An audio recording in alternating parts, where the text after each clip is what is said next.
Hello, my name is Marcus. I'm the compiler of a collection of therapy quotes entitled 1001 Windmills of the Mind.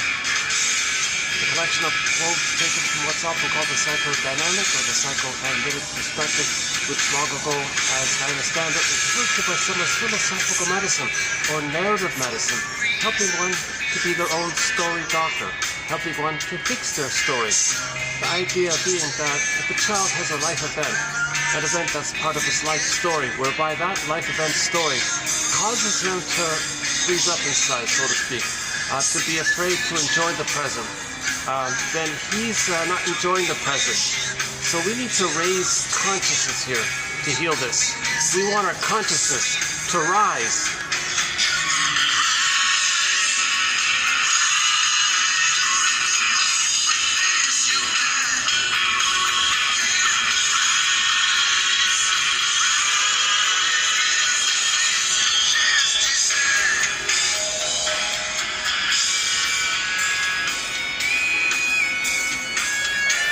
So in this video, we'll try to see if we can raise some consciousness. And so the metaphor for this is weaving the basket. So a famous poet said psychoanalysis looks for an egg in a basket that's missing. So for the potential for that egg, we need the basket first. So we don't look for repressed feelings and traumatic memories. We don't look for that kind of feelingful area related to our identity and all this. Just make it safe for our feelings to come and make their appearance to us, right? So we weave this basket first, just like these construction workers around here building their buildings, and when the building is complete, it'll house people. Likewise, if we build this nest, it'll house our feelings, it'll house ourselves, so to speak. So we have to be like a bird flying around, picking up, twigs and leaves to build this nest. We want to sort of pick around at these quotes, ideas, philosophical ideas, anecdotes, stories, guesstimates, approximations, invitations for mutual exploration. These are theories, and we want to pick around at it, and each person has to weave their own basket. So there's no set kind of answer here. Robert Blythe says to the members of his audience, dear audience, thanks for coming out here tonight. Welcome. 30% of what you're going to hear is wrong. It's up to you to figure out which 30%. Okay, emphasizing each person has to pick the quotes and use them as stepping stones for better ideas. Let it incubate kind of thing, or put it aside and come back to it later. It's all very cyclical like this. And so each person has to be their own existential detective, their own psychological detective, their own narrative medicine practitioner, their own story doctor. So what is the narrative that we're looking for? What is this nest that we need? Oh yeah, another phrase for this is building the ego, strengthening the ego, enhancing the ego, repair the ego. With trauma, the child loses much of his ego. It gets submerged. Okay, that's the Scarecrow in the Wizard of Oz image. And with trauma, we lose our feelings. That's the Tin Man. The tooth being like that means the person feels disembodied. That's the Cowardly Lion off at another place. And Dorothy's the part of us that's trying to line up our mind, heart, body. So we can also say, be like Dorothy and try to realign our thoughts, feelings, and get back into our bodies. See, the trauma is we feel disembodied in the sense that if we don't know our feelings, that's the metaphor or that's the kind of the idea, or the way it's commonly phrased, that we feel disembodied, feeling unreal, feeling numb, going through the motions of life, feel like you're sleepwalking through life, living the provisional life, the unlived life. When does life begin? Life's not supposed to be a dress rehearsal, feeling like life is on hold. These are the kinds of things people might say in particular at midlife, right? So that's Kristen Wilson has a dramatic one. She says, if you're not in your body, see, I feel, therefore I am. If you don't know your feelings, where's your amness? You don't feel like you're really connected to yourself. If you're not in your body, Kristen Wilson says, you're not making sense, literally, and it's disembodied discourse that causes all these confusions and problems and so on. Because in disembodied discourse, people are trying to find their golden ball. So the metaphor for our feelings is sometimes the golden ball, the vibrancy and the aliveness of our feelings. And then with trauma, the golden ball goes down the well. or locked in a cage. And the one about the golden ball being locked in a cage, the protagonist learns that the cage is locked. He needs the key, and he learns that the key is under his mother's pillow. So he's got to make a link that that the mother, tried to meet her unconscious needs. So that's the secret with the mother. The key's under the pillow. It's her unconscious, under the pillow, her unconscious. It's the key there, the secret, to unlock the cage to get the golden ball. So if the mother uses the baby to meet her unconscious need, that's her sort of secret. Now she doesn't even know it herself. Then that's the link that why a person loses their feelings. So that's the painful truth that sets us free. So that the greatest hurt of all, mother maybe did something like that. The greatest hurt of all, maybe the mother tried to use the child to meet her needs, wasn't really there to meet the baby's needs, just used the baby to meet her needs. That's called the Jocasta style of mothering. One of our threads here. 58 threads so far now in 1001 Windmills of the Mind. 58 chapters, e-booklets, topics. Under this general psychoanalytic concept, construct, umbrella term, where we're it's like a second language. So one of the threads is the Jocasta style of mothering. So why would a mother have that idea? Why would she try to meet her needs using the baby, parentifying the baby? You mean she's going to parentify the baby, expect the baby to kind of take care of her the way a mother's supposed to take care of a baby? She flips it and wants the baby to take care of her. That's called the Jocasta. That's just the Jocasta is doing this. So this is. Of course, a woman using the Jocasta style of mothering is traumatized herself. You see, she's traumatized herself. She's doing this. Where did she learn this? So we have a major thread, another major chapter, a huge one, starring Paul Libby Russell, a thing called repetition compulsion. Of course, the term sort of came from Freud, but I think Paul Libby Russell really, in our collection here, really kind of brought it to life. TQ 2118, a good place to start on that topic. Or if you type in the mini search engine here, embedded within the channel repetition compulsion, you'll get all of the best quotes written by shrinks on this topic. And actually today we'll be adding one or two more. Yeah, I think we've got one more here. The first one by Van der Boss and Company. So we'll add a new quote to our thread on repetition compulsion. Hold on a second. Yeah. Sorry, I got it. If you see me twitching, it's my arm. I pulled a muscle in my arm. So yeah, starting to clear up. Okay, yeah, look at that. We were predicting a thunderstorm. It's cleared up nicely. Yeah.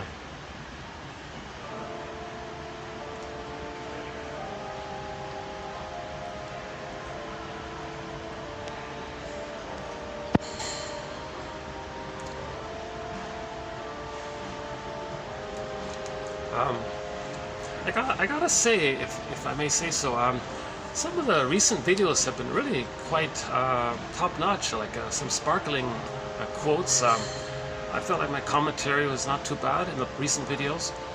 We've done some excellent material recently in the past. Well, overall, I would say the past year, they've all been excellent videos. I found the past recent ones to be have a little extra spice in there somehow. A little.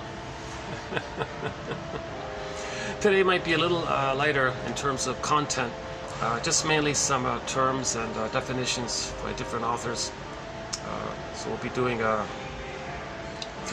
work of three authors basically, Van der Boos and colleagues, Parker and Gordon mainly. So just mainly definition. So content-wise, it'll be on the lighter side. The last video we did an interesting discussion on the film, the 1957 fantasy family film, The Pied Piper of Hamelin. And I might actually see if I can update a little bit about that later on here. So again, the Pied Piper is just the emissary of the unconscious. It's it's a fantasized character to represent and teach and express and show and demonstrate what kind of goes on in the unconscious. So we create a character to help us conceptualize that there is something going on in the unconscious. So we create an emissary for the unconscious. Okay, so it can take many forms. Okay, the trickster character, the Hermes character, messenger character. So in that film, it's the Pied Piper character, right? And yeah, let's do that here. Let's clarify something I didn't mention last time.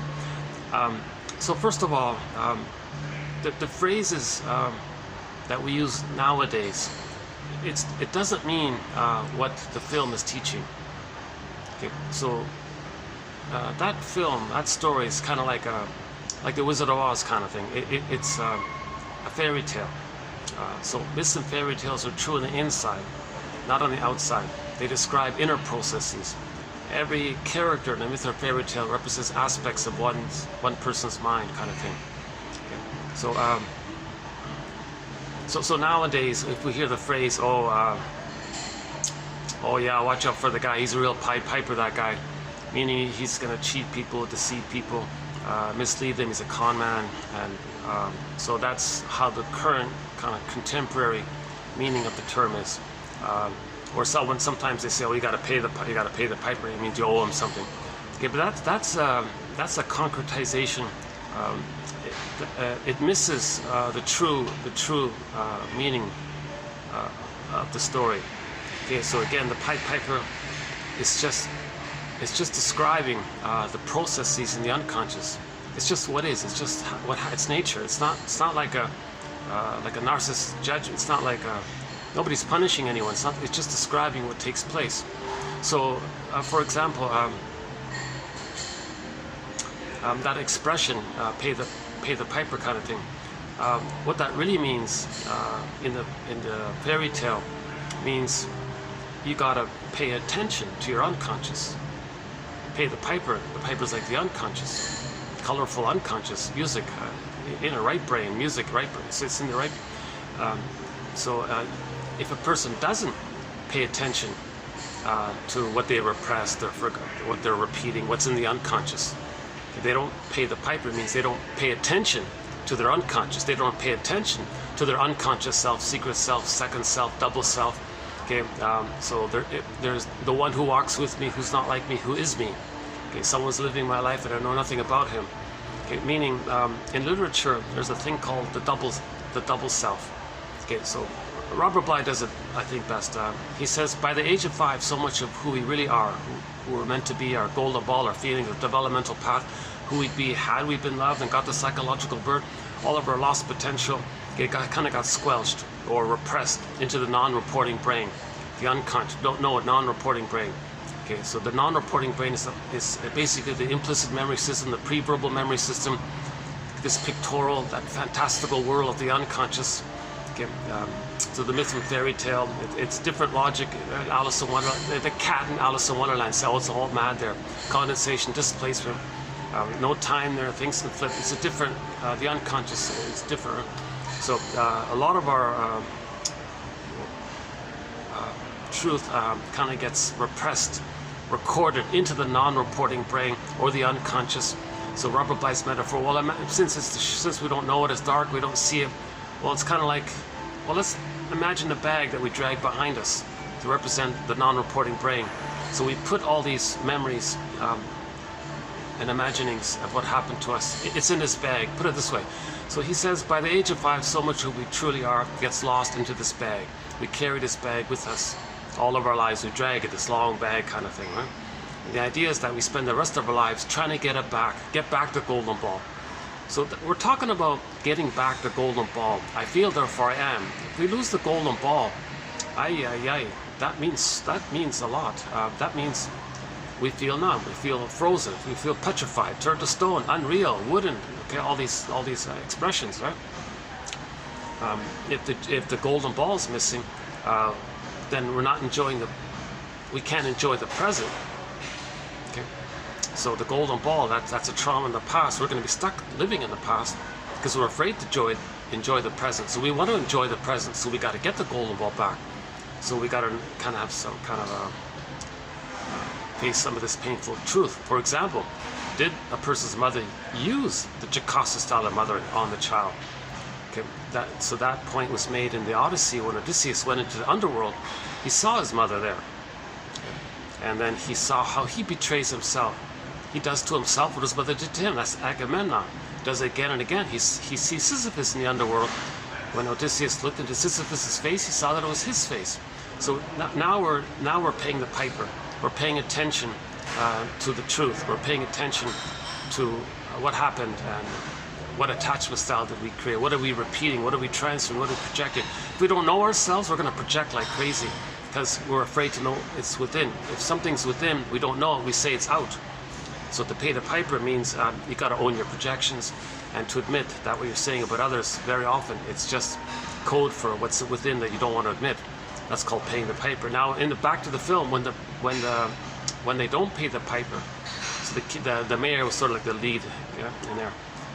He actually tried to cheat the piper. He did a reverse. He tried to cheat the piper, double insult. So he didn't want to pay the piper. So the story was he owed a fee, right? And he said, "Oh no, you owe us." He turned it around. So the piper would say, "Well, if you don't pay the piper, you see, you don't listen. It means if you don't listen to your soul, your wounded inner child of the past, how the pain you felt when you didn't get the love that you needed. If you don't pay attention to that, called the piper, the unconscious, we could say is the piper. Let's keep it simple, right? Then things get worse for the person. So the person's soul gets really buried down a mountain.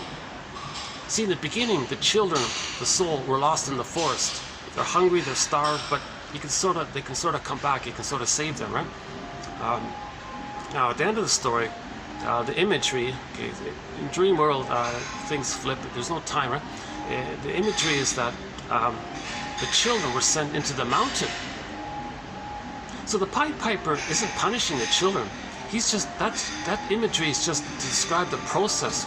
That if we don't pay the piper, I mean, face our soul, right? Face inward, look inward. If we don't do that, if we betray our inner child of the past, that we ignore our feelings and shame our feelings the way the mother shamed us, right? So mother shamed us. We'll just keep repeating it. The more you do that, and now you're getting aggressive about it, and you're ignoring it for whatever reason, then the soul, those children are no longer just lost in the forest.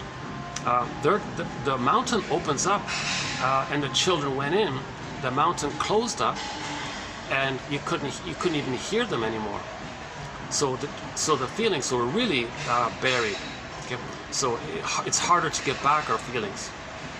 Now the message of the story is when we grieve and admit our mistakes and realize it all, then the children came back magically. It's all like magical like that. So again, this is a fantasy. Fantasy films are good for describing the unconscious, right?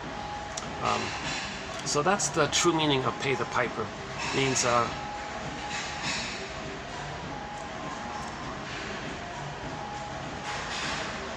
pay attention to the process that's trying to make you conscious. That's called pay the piper. It's a positive. It's positive. It's not punishment. Like people are confused when they see the film. Oh, he's going to punish them now. Nothing like that. Nothing like that. The character, the piper, the fantasy character, you know, the magic does all the puts. He's there. There's another place. Turns things. He can like convert an apple to a snowball. He does all these magical things. Okay, that means the unconscious, right? So in the dream world, things can morph and condense, and things can displace. One symbolization, one thing can represent another thing. Okay, yeah, interesting. Apple to snowball. Oh yeah, look at that, eh? See the apple. There's like aliveness, juicy, and then it came cold and hardened or something.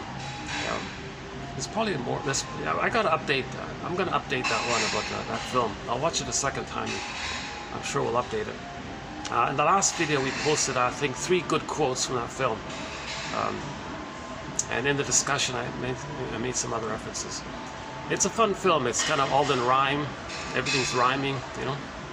The music, okay, I gotta admit, the music was pretty pitiful, right? The singing was pretty bad. There wasn't one half decent.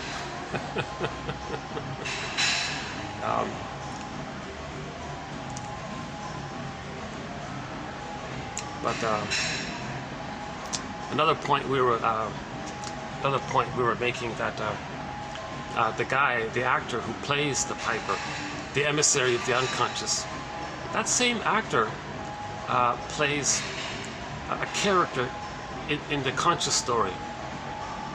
That was very good that they did that, because that means we live in two worlds. So that one actor played two characters, the conscious interpersonal world and the unconscious world. So we live in two worlds, just like that actor was playing conscious and unconscious. That actor, Van, what's his name, Van? Is it Johnson, I think? I think his name was Van Johnson. He was very good playing the Pied Piper. Interesting, right? Maybe a little less convincing playing the other character. That's why in the story they had to make the viewer realize it's the same person playing the two. Hey, you look like the Pied Piper. Yeah, you look like the Pied Piper. Actually, I didn't notice it at first until the other people said it, right? What, really? Is that the same actor? So they wanted to, that's very good, because it emphasizes that we live in two worlds. We live in two worlds. There's a part of us in the conscious world, and our conscious ego, and our unconscious connection to the unconscious Pied Piper. And you know, the character who played, so his name was Truco in the land world, but in the unconscious he was the Pied Piper. So Truco, you know, he had a kind of some connection to the unconscious. So he could hear the music and the others couldn't, kind of thing, right? He could hear the flute and others couldn't. The kids, and only him and the kids could hear it. And in a lot of his little speeches was trying to make people aware that there is an inner life, that there is an unconscious, that it does exist, that there is such a thing as grief process, that we got to mourn when there's a loss, that children feel pain, that children need play. He was saying things like this, you know, children need play. And he made this big protest to the corrupt mayor, who wanted to take away the play of the children, make them work all the time for his glory, his vanity, right? Vanity project. So he was protesting about this. So that's people have feelings, and everyone else didn't really kind of get that connection. And so at the end of the story, he became the true king, right? The true mayor, right? And he swapped it, right?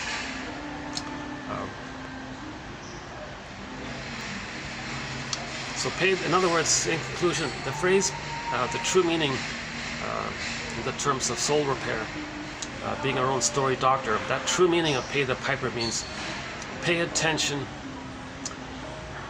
to the innate drive for healing, pay attention to your repressed feelings that are trying to make themselves conscious to you, pay attention to the double self, back to the bag. So all of us, we put into this bag that we drag behind us. Now, if we were to create in some kind of another sci-fi, in another sci-fi story called The Student of Prague, based on the play and the novel and all this, okay, if we were to create a character that embodies all of our disowned traits, okay, that's called the double self, expressing all of us that we don't know, that double self. Okay. So the idea is to pay the piper, dialogue with your double self. That's called paying the piper. Okay, so and the Pied Piper is telling you this: pay the piper, pay attention to talk to your double self. So back to the Student of Prague, that was the lesson of that was the whole point of the story. Okay, so in the film, it's a silent black and white film, a little hard to follow, but I recommend reading Otto Rank's essay called The Double. He explains it clearly. So the character. So this one guy, again, fantasy, sci-fi, fantasy. So the main character meets some other guy, and not knowing that other guy was him, was his double self. It's a literature. It's called the double self. It could be the secret self, the second self, the unconscious self, the one who walks with me, who's not like me, who is me. Someone's living my life, and I know nothing about him. Okay, some character that represents all of it's more than an alter ego, it's much more than that. He embodies everything about you, your gold, your pain, your anger, your feelings, your golden ball, all your feelings, the whole spectrum of your mourning process, being able to link, and so there's so much going on in there. A quick visual for this is the Stepping Out painting by Roy Lichtenstein. If you look up the painting, I think it's Roy Lichtenstein. The painting is called Stepping Out. Okay. So on the one side of the painting is the vibrancy of all of his lost feelings. There's a different logic there, since the eye was sort of on an angle, like vertical, like that, different. And the conscious, the guy felt devitalized, and he didn't. And it was, he saw the gap there. He didn't even notice it. Right? So that's similar to the student of Prague. The main guy met this other vibrant guy, and the lesson was he's supposed to dialogue with him and kind of befriend him. Okay? Darrow puts it this way: treat that guy as an honored guest. So Darrow has a parable of the skeleton, so he calls the double self the skeleton. You don't see him invisible. So he's, welcome the skeleton to the fireplace. Treat him as an honored guest who had a right to be. He's you, right? Who has a right to be. He's you. Teaching you, wise teacher, that there is a conquest of the self. That he's seeking your witnessing, and healing does take place. And he's a part of you. Can you recognize it? That's called pay the piper. Can you recognize it? Can you recognize that what you repressed? That's called paying the piper. Can you recognize what you repressed? Now you're paying the piper. Okay. Then your feeling come back. So the children came back to the people. Okay. That's at the end of the film. Back to the 57 film. Oh yeah. So back to the student of Prague. So he met this other guy here, this double self, like the skeleton character in Darrow's story. So the main character he never can make the link that that guy was actually him. And you're strange, like I don't know anything about you, like you're different from me.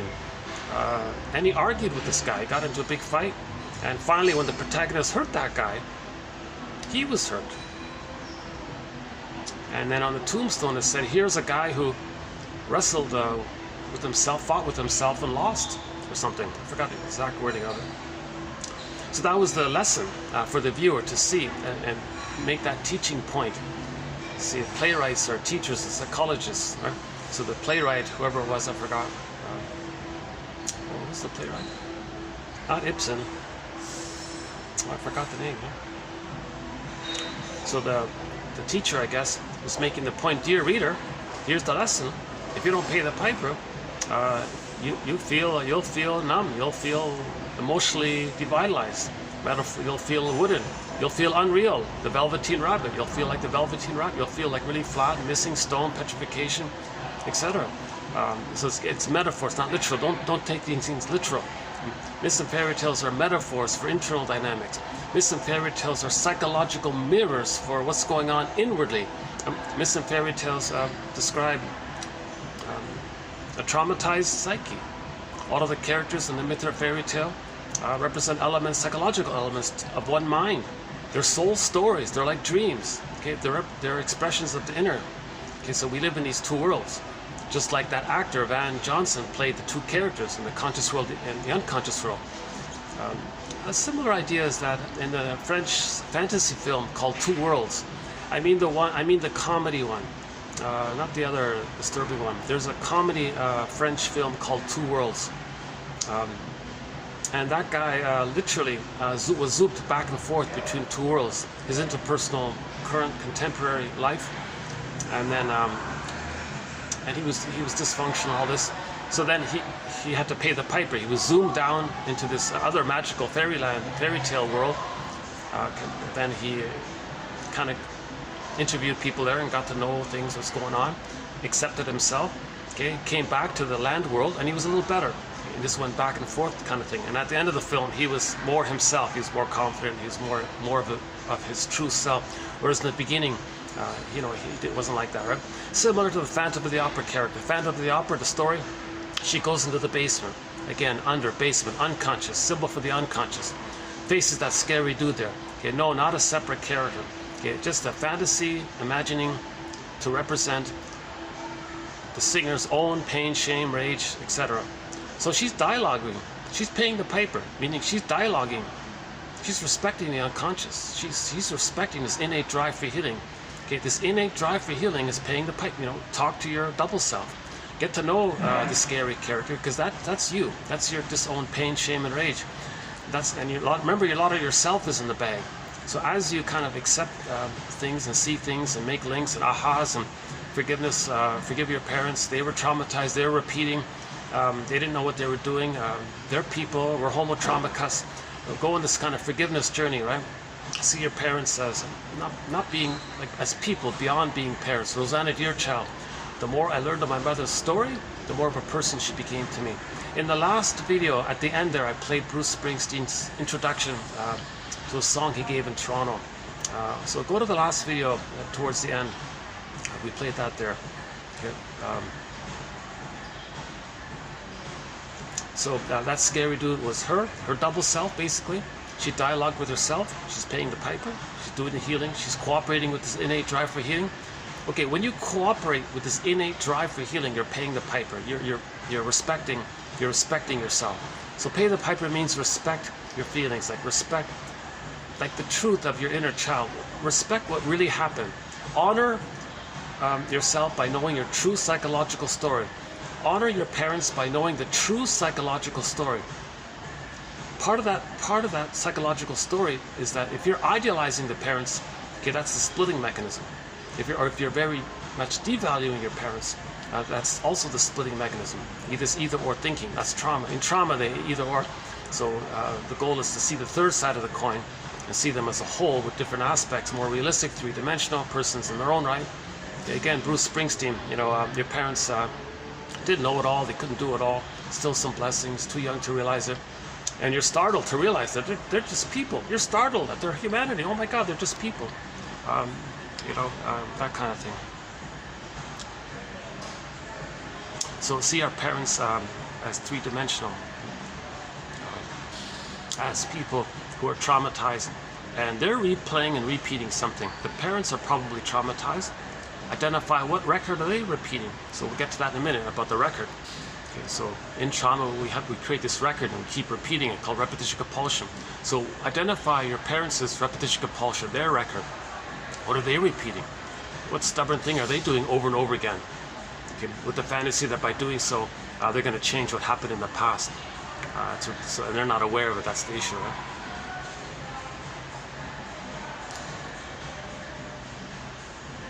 Oh yeah. So when she when the Phantom of the Opera character dialogue with the Phantom, the guy with the mask and all this. Okay, so that means she accepted more of herself. She reintegrated. Psychosynthesis, psycho-integration, reappropriate, reclaim, get back in, re-own, repossess, rehab, like something about herself that she lost and denied and was afraid to know, right? And so she's knowing herself and accepting herself. You see, prior to that, she's projecting. You see, the things that she's now accepting about herself, prior to that, she would say others are this and others are that. While she goes to the Phantom character and says, no, you're that, you're this. Okay, so she's accepting it. Now she feels more connected to herself. So she went back on stage, had more of the self. Remember Kristen Wilson? The more embodied you are, the more sense you make. So she was a better singer. Okay?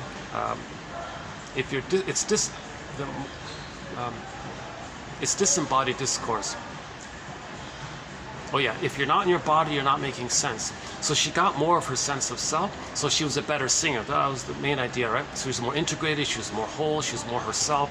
So her singing was more richer, more fuller, more an expression of her true uniqueness. So she was shining her uniqueness and all this. The audience loved it. She was a better singer. So we could be more our true selves when we pay the piper. Again, meaning cooperate with nature, meaning in the sense that nature has this drive for healing. So cooperate with this natural, innate drive for healing that's taking place. That's called live. Okay, so the life force is trying to move us towards healing.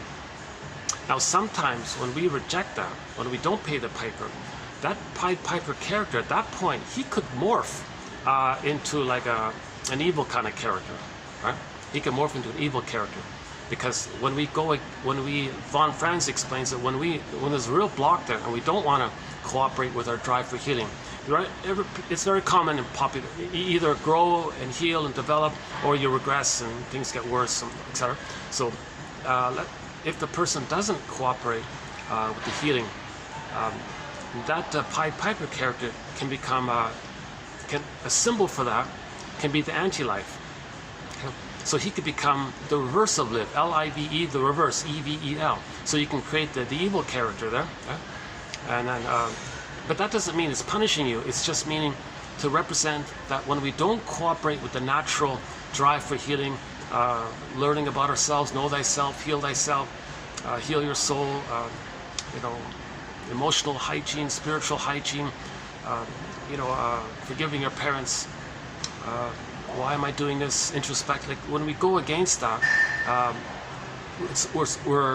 the drive is moving forward, but there's a block there. That energy kind of turns around against the person. Okay, so that L-I-V-E, and it's blocked, we don't cooperate, then it goes E-V-I-L. Then the character, Pied Piper, can turn into an evil character. Right? So he could be like an evil trickster. That's not judgmental, that's just telling us as a symbol that the word E-V-I-L just means that the life force is trying to, we're trying to heal, but we're stubborn, saying, oh, I don't want to heal. So the mayor said, oh, hell with this, right? Let's fool the trickster. Let's fool him. I'll outsmart him. He thought he could outwit and trick the Pied Piper. He thought he didn't care. He had so much trauma, that he had so much grandiosity, that he was so resistant to looking inward, right? He was so resistant to it because there's so much trauma. So he was more forceful to maintain his grandiosity. Because when babies are traumatized, they only have grandiosity. So that king was a cruel, you know, evil king, or you know, yeah, anti-life king, I guess you could say. So the trickster character. Wow, you, Mr. Mayor, there, you're really resistant to paying the pipe. You're really resistant to knowing about feelings and inner life and the soul. Like you're really resistant to the connection to yourself. And I remember in the film, you know, the Pied Piper says, you know, we gotta play a tune I don't like to play, something really new and something I don't like to do it. So at that moment he could turn to an evil character. And we saw that because at the clock, at the top of the clock, when it was spinning around, we can saw the anti-life imagery of it, right? So when we don't cooperate with the drive for healing, the life is kind of hits the wall and it kind of goes back on the person. That's the regression. See, regression, going back, right? You see? And we don't want that, right? So either we grow or regress. Like the natural state of affairs is to grow back into I'm okay, you're okay. The normal development is I'm okay, you're okay.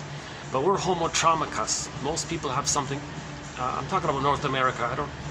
So one survey said in North America, 90% of the babies are not getting a secure attachment style. 90% of the babies have an insecure attachment style, something other than I'm okay, you're okay.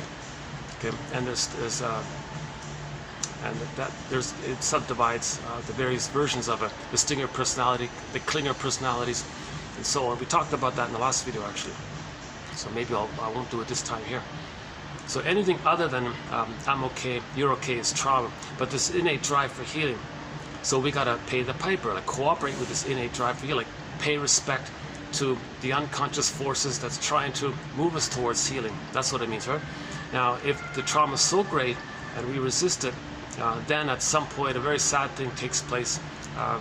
The life energy kind of turns against the person, and the symbol for this was that the children were locked in the mountain, and they couldn't. And they tried to listen. They couldn't even hear the children. Like it was so repressed.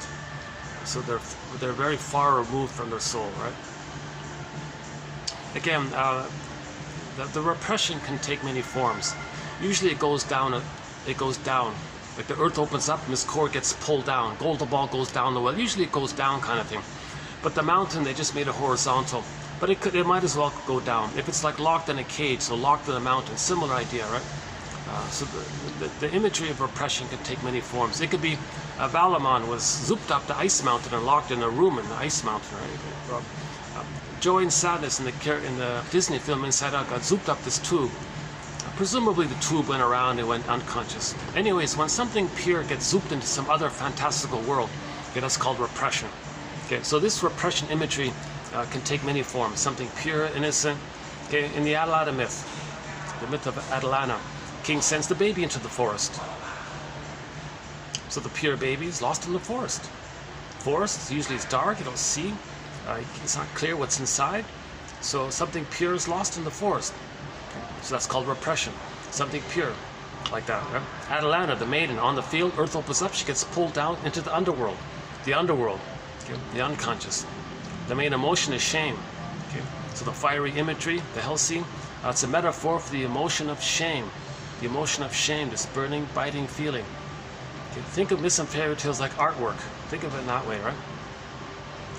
The pulling down is the repression. The zooping away of joy and sadness, repression. Okay, even in the Pied Piper one, it was repression. Okay, so one repression. They showed you three sequences of repression. One was described. The other two we saw. So one was in the neighboring town.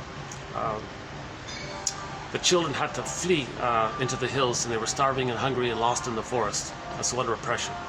Okay. Now, there was a scene where the mayor there, the traumatized mayor, didn't want to face his oral rage. His oral rage as a baby. As a baby, he wasn't nursed or something, or it was pain, it was traumatized around it. So he had oral rage. So knowledge of that was repressed. So if knowledge of that comes up to us, we got to accept the knowledge of this. That's the rats coming up, right? So he repressed it. So the rats going down into the water, again, water unconscious, it got repressed. It was starting to come up. At that point, he's supposed to make the link. Gee, is that a symbol that I was a baby? I was like a hungry wolf, like those gnatting, greedy, hungry, voracious rats kind of thing. You could bundle up that. I know it's a troublesome image. It's similar to any kind of hungry wolf kind of thing. It represents enraged oral greed. So some babies, when they're traumatized, they have enraged oral greed.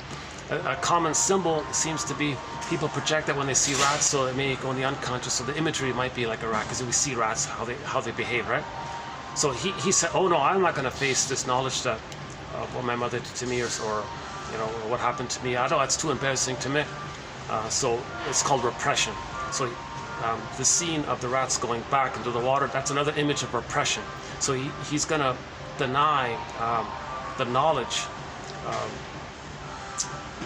of the imagery that he had rage and oral greed and didn't care. And what babies, when babies are traumatized, what they do is they project their unmet need, which ends up as oral greed, and they're enraged by it, project that onto the mother image. Usually it's like a devouring wolf kind of character, or it could be a rat character, whatever, a hungry witch that wants to hurt the baby. Okay, and then so sometimes they identify with the aggressor to have the attachment. So their philosophy in life is, well, it's my greed or your greed. And the king would say that, and the mayor would say that. Well, it's my envy or your envy, me or you. This kind of barbaric, traumatized brain caveman mentality. It's like me or you, it's my greed or your greed. So they're talking about the phenomena that the baby was hungry, emotionally, not just physically hungry, emotionally hungry. Baby had an emotional hunger for reverie, for attunement, a kind of a sweet interaction with the mother, sweet dialogue where the mother soothes the baby, sees the baby, is there for the baby, present for the baby, kind of hears, sees, feels, soothes, and the child can do these things for himself. It's got to have that kind of level of safety with the relationship with the mother. So that's called the maternal, positive maternal experience, the maternal holding environment. That kind of emotional area was missing. So he was craving for that, and he was very hungry for it. He was getting angrier and angry. She's shamed by it. He's in anger. There's the hell, right? So he's all that hell scene is both shame and rage usually, right? So that unmet need ended up with oral greed. Babies aren't greedy. Babies don't have natural. They just have a basic, simple need for that interaction with the mother. It doesn't have to be perfect, so-called good enough. But even if that's missing, then they get enraged and have this fantasy that they want to control the breast, devour the breast, possess the breast, own the mother, possess the mother, get that mother to cooperate, make the baby feel safe. So they have that kind of, but that's too much excitation for the little baby's system to appreciate, because the mammalian part of the brain is going to send the baby too much cortisol, too stressful. As a defense against the stress, they trick themselves to say, well, others, the mother, is this enraging, devouring oral greed thing, like the voracious rat, or could be the wolf or something, right? So now, because the baby is in love, he's got to have a mother. He's going to act like her. So that's how the mayor was acting. He was a greedy, right? Didn't care about others. You could say he kind of metaphorically was acting like that, and he would cloak it over with his charm and excuses and lies and sleight of hand and trickery, and he prided in his mastery to fool people. So he was like a cruel leader, right, kind of thing. Because he thought, well, it's either I eat or you eat. It's either be eaten, this kind of thing, right? My greed or your greed. So that knowledge of that was repressed. So the imagery of the rats coming up, oh, I can't face this. I don't want to face the truth of this. That means I gotta forgive the mother that caused this. Okay, so he didn't want to go on that journey. He didn't want to dialogue. He didn't want to pay the piper. So it was repressed.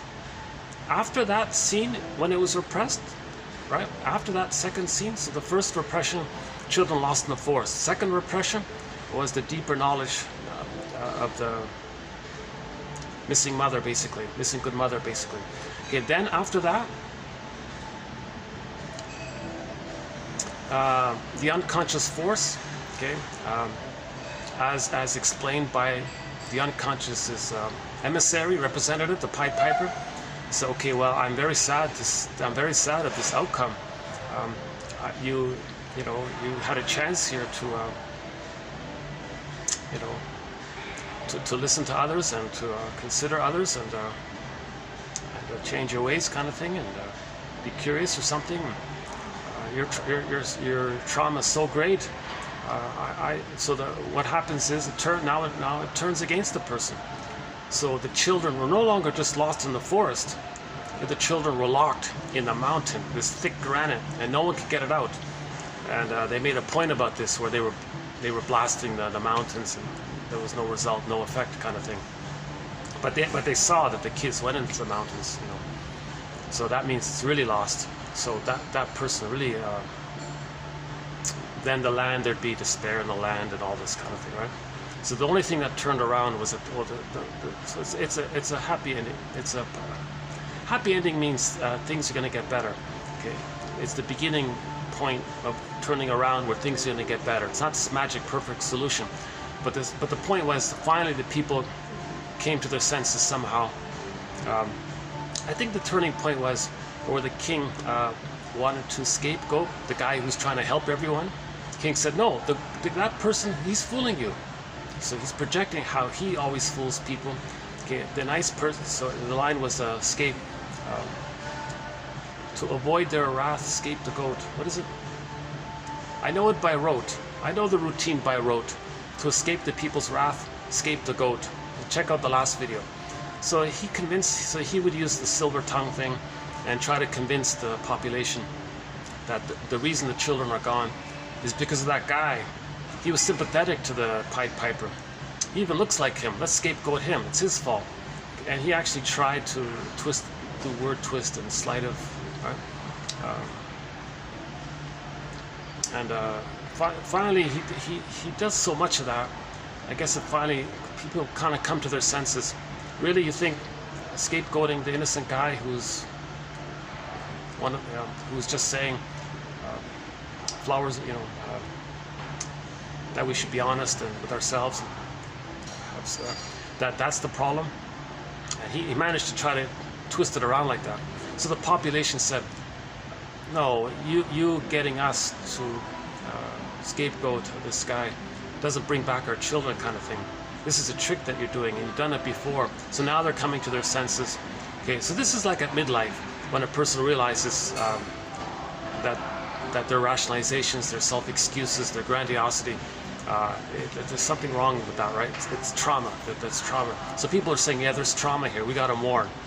So the turning point was, Truffaut was saying, look, the real issue is, so he gave some empathy about the loss, the painful loss of it all. Let's find some meaning here. Let's learn from this. Let's respect this. Remember those children lost in the forest, those other children lost in the forest from the other village? Why don't we adopt them, treat them as our own? And we do this little prayer kind of thing. And so let's love. That's because they admitted that the parents failed the children. They complain, we lost our children. Is that, yeah, but the children lost you. So a lot of children are objectified. Right? So finally they had this appreciation, and when they agreed to take in the orphans from the other village, okay, so flip, dream. The whole thing's a dream. So things flip around. Okay, then the children from the mountain came back. So they got back their soul, kind of thing, huh? Happily ever after.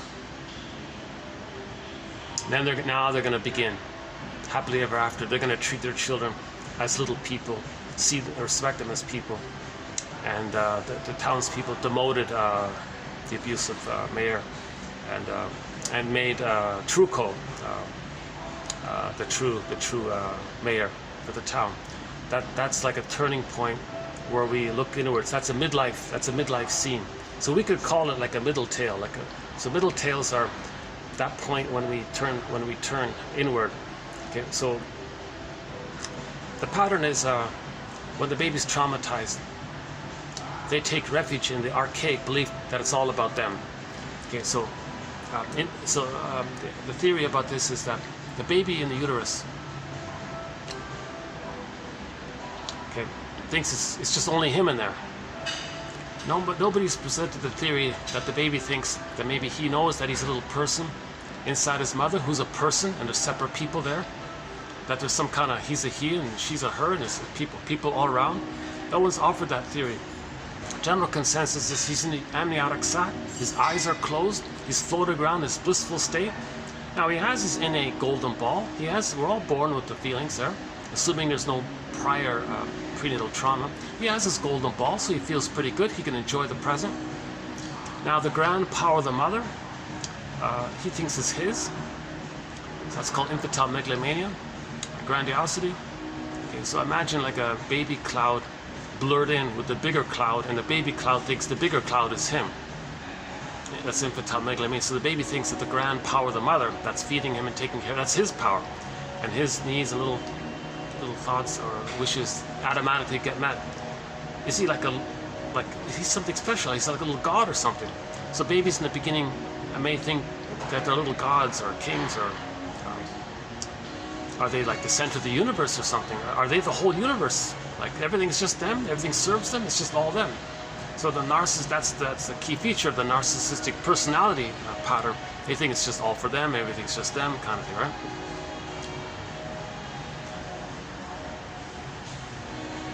Now this all gets resolved, it starts to get resolved on the condition that the baby has a safe 4 to 5 months with the mother, and that at 4 to 5 months he starts to hatch out and separate from that blurredness of the two, and he has a self-concept, and it's a gradual hatching.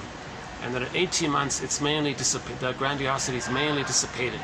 18 months is a key developmental milestone accomplishment, and then he enters into the next phase called "Now Voyager, seek thou forth."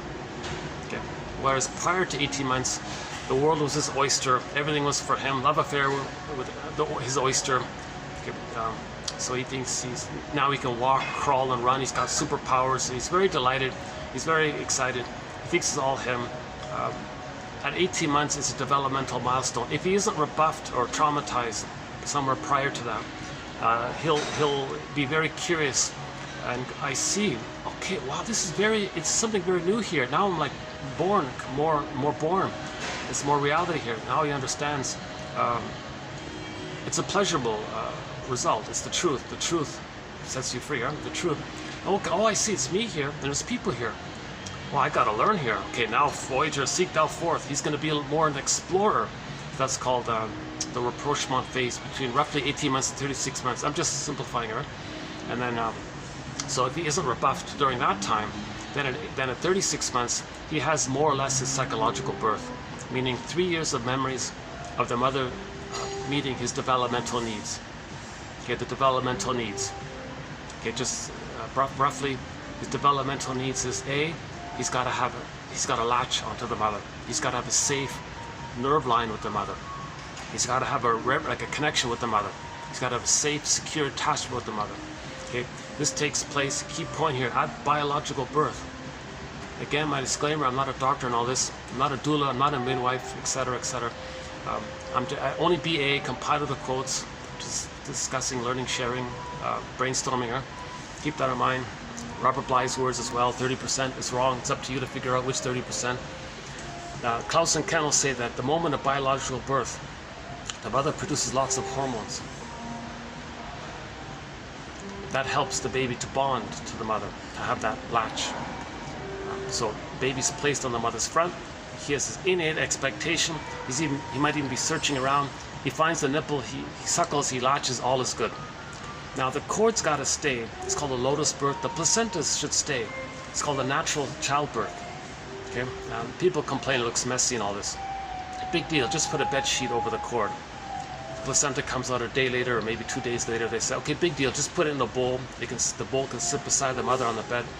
You can put a lid over the placenta, allowing for like for the cord to just be there freely, and the whole thing falls off automatically on its own accord. It's called a lotus birth, a natural childbirth. That gives the child his support. The cord belongs to him. The cord's still pulsating. Oxygen is still going through. Things, okay. He's connected to the placenta, which connected him to the world. It grounded him to the mother. It grounded him to the mother. Why remove that? Why make a baby lose their basic grounding, especially before they even bond to the mother?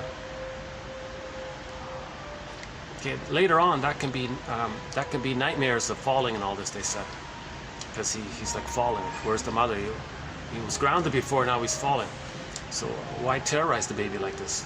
Leave the cord. Forget about weighing the baby. Don't remove the baby from the mother. Baby comes out, just hand directly to the mother. Sometimes the baby latches on instantly, sometimes a slight delay, they said, that's okay. They said 45 minutes seems to be the upper limit. Again, barring emergencies, special exceptions. Ideally, the mother shouldn't be like epidurals and forceps and all these kind of, it shouldn't, ideally, right? See, that's why if there is some kind of complications during the delivery, let the baby have all that support he needs, that cord and that placenta. Oh, come on, that's his, don't remove, and you're going to remove that if there's birth trauma, birth complications? Okay, now that's called birth trauma. He'll freeze up inside, he'll feel unreal or be disassociated or something, right? So again, cord placenta stays. At the moment of birth, Klaus and Kennel emphasized the timing sensitivity at that point of birth, whereby the mother produces lots of hormones to help the baby latch. Now, when the baby latches, they said what happens is that the nerve endings with the child, something about the mucosa nerves with the child, line up with the nerve endings in the nipple and the breast to the mother. And there's a cable, like a cable there. Now you got this extended womb. Now paradise continues. Paradise continues. Baby cannot have paradise lost at biological birth. He needs an extended paradise for the first 4 to 5 months on average. Okay? So that line, that nerve line there, we played the song "I've Got a Line with You." No, it's originally "I Got a Line on You" by the rock band Spirit. I changed. I said, "I got a line with you." Hey, hey baby, I got a line with mother. I got a line with you. Hi baby, I got a line with you. We got a line there. We need that kind of reverie, and let the music play on. Let the music play on. In the uterus, baby, cord, placenta, mother, mother, placenta, cord, baby, 1, 2, 3, A, B, C. Okay, now let the music play on. Child through the nerves, mother gets it, responds through the nerves, baby soothe. Okay, there's a rhythm of safety, a rhythm of flow there. Okay, so and it's musical. Mother responds automatically to the baby's needs, just like the baby's needs got automatically met while in the uterus. Okay, in the land world, like in the extended uterus. Remember, the baby makes a transition from the water world to the land world.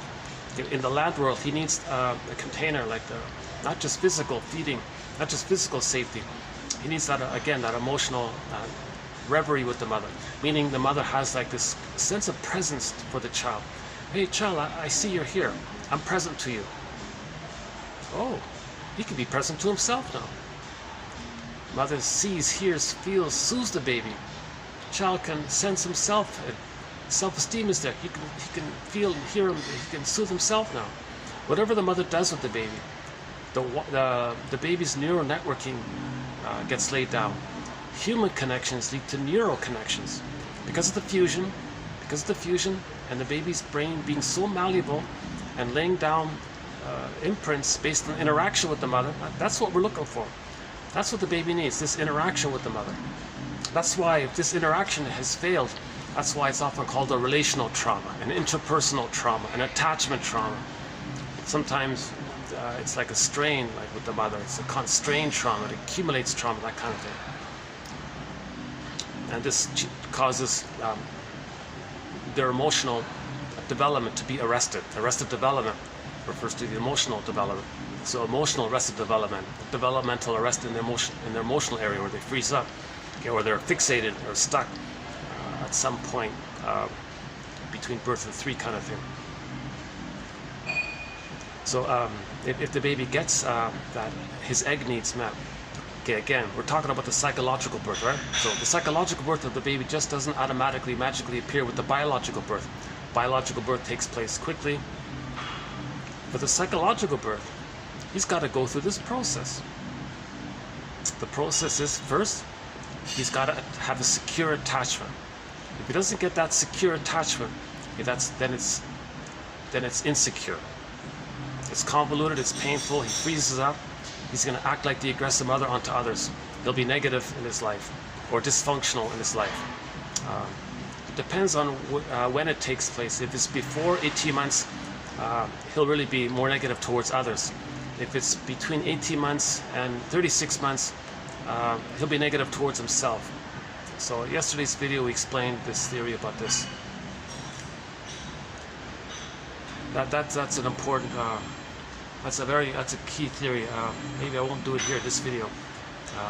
In most of the recent videos I explained this theory about trauma before 18 months, where the child ends up with the rejection of the soul, feeling devalued and all this, and says others are that, and say others are not okay, holding on to the grandiosity and saying I'm okay. They identify with the shaming mother that did that to them. They repeat the record of what the mother did to them. They're going to do themselves what the mother did to them, with the fantasy that by doing so they can change the past. But where is themselves? Mother shamed them. They're going to be her, shaming himself, but himself is seen onto others. So he'll shame others to replay the mother shamed him. Those are the stinger personality patterns: bully pattern, Iago pattern, lower functioning BPD pattern, narcissistic pattern. And we talked about the personality patterns that spring forth. So the main so-called stinger personality patterns, because they're hurting others to replay the mother hurt them. Really? Do you think somebody hurting other people in the way the mother hurt them is somehow going to magically change what happened in the nursery? It doesn't work. That's the theory about trauma. At the time of trauma, we create a record, a tune, and we carry this record with us everywhere we go. In every new situation, we spin off that tune. Now that tune can take 2 forms. Okay, on the record it says mother shamed the baby. So when they replay and reenact it, they can be the shaming mother and shame others. Okay, others being them, seen onto others. Or the tune is, if it's post 18 months, mother shamed them, they just goad people to shame them. So it's a little more benign that way, where they just coax others to reject them the way their mother rejected them. But in the more traumatized case, where the baby identifies with the aggressor, and all he has is the grandiosity, and his only attachment to the mother is the mother shaming him, but he can't accept himself being so shamed by the mother, so he sees his unloved self onto others and then shames others the way his mother shamed him, to replay that record. So for more detail on this, the last video we spent some time on it. I would say the last maybe 4 or 5 videos. Actually, in many of the videos I go through this, so I'm not going to kind of do it here. And we explain the idea of the theory around why the stingers say, I'm okay, you're not okay. And why the clingers say, I'm not okay, you're okay. So clarification about that. When the stingers say, I'm okay, you're not okay, they're just taking refuge in the grandiosity that when they were a baby, they were a little god. They're just holding on to that illusionary godlike thing. That's why the narcissist, this dynamic is named after that narcissist flower. That flower being, as they explain, when it's prepared in a certain way, gives people some kind of dreamy-like effect. The narcissistic pattern has that dreamy-like, illusionary, solipsistic thing where it's all about them. It's not real, in other words. The baby was never a little god, so the person thinking that's the unrealness of it all, right? Now, the truth about them, they reject, see onto others. So this other's not okay. They're going to say that they're okay, but it's this pseudo thing, it's this dreamy thing. But that's all they have, this fantasy. The fantasy of the belief that when they were a baby, little god, they're chasing that fantasy and to maintain it, they're always putting others down, to replay how the mother put them down. They become the shaming mother, and they're spinning that record, repetition, compulsion. Now the clingers, they don't do that. They sort of hold on to the original setup that all babies have at the beginning of I'm not okay, you're okay. Okay, so just quickly on this point, why do babies begin with I'm not okay, you're okay? Okay, let's just do it quickly then. So an abbreviated version might be this. Oh, hold on a sec. Before that, let's take a nice little glimpse here of the clouds.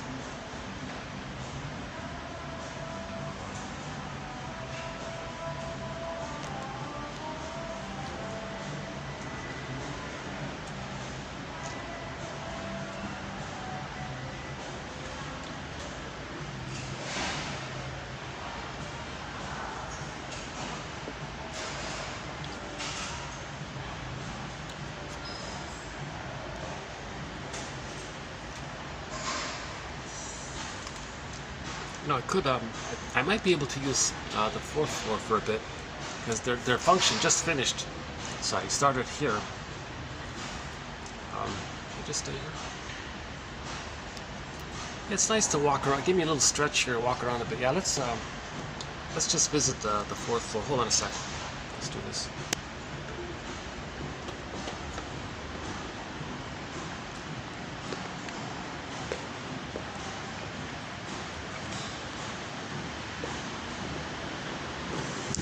Okay, here. Okay, I'll just do this for a bit. Sort of my poor back. Yeah, it's a nice little. I like this little lobby area.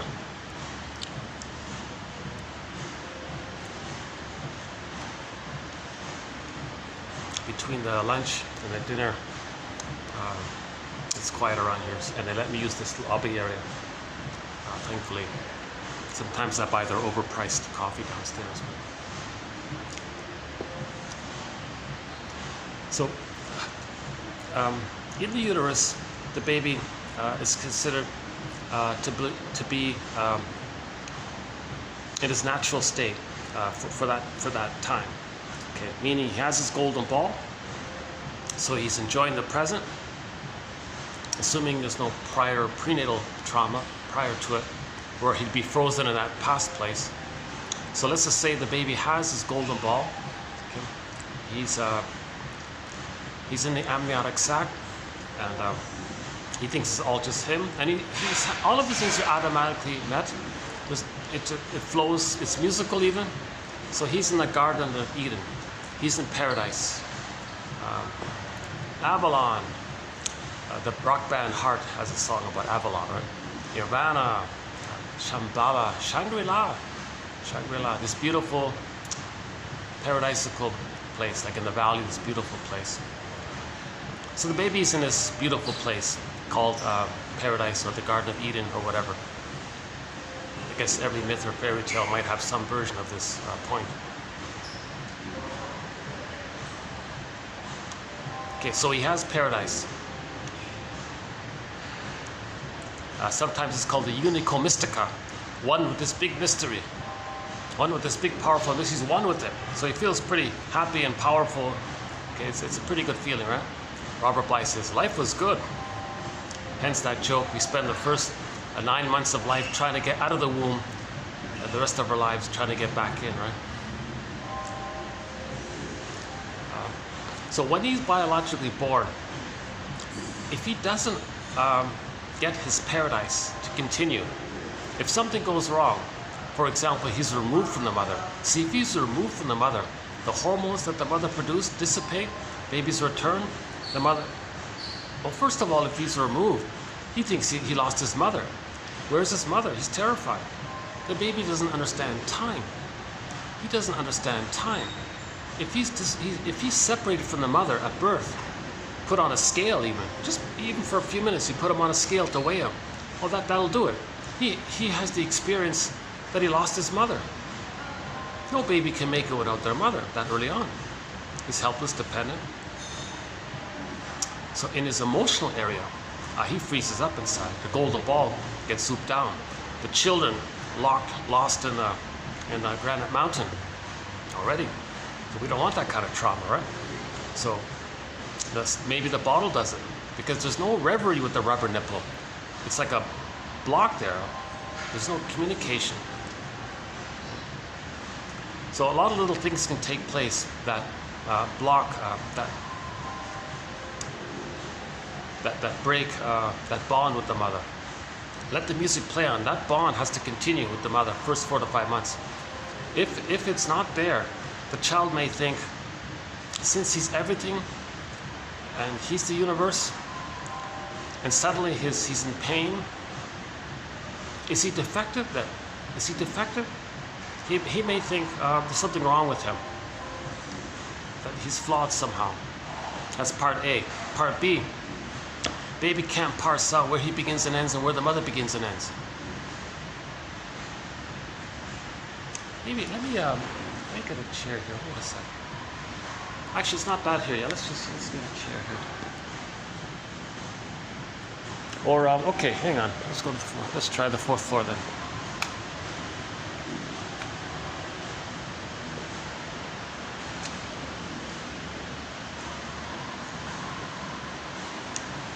Yeah, this is a good time. Yeah.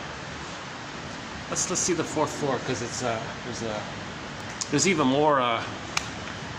It might be even quieter up there. Let's see.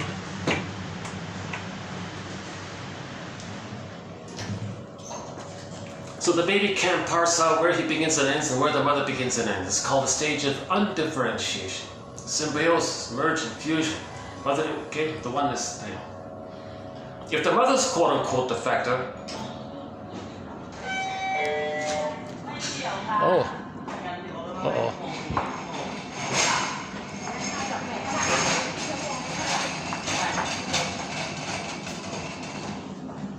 It's okay, I'm just gonna sit here. Yeah, thanks. Okay, I think it's okay here. There's some staff. Let's see. They had a big meeting here. Just finished. Yeah, just finished. Yeah, good.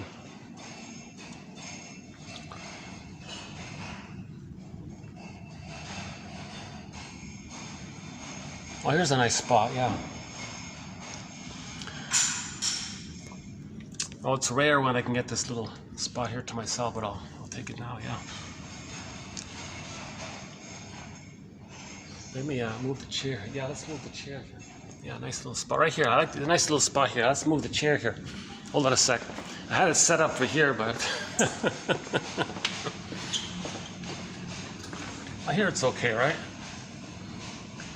Let's move it down.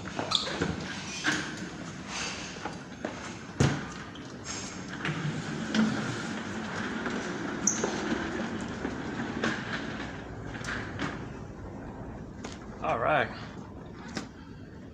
It's rare to get a view.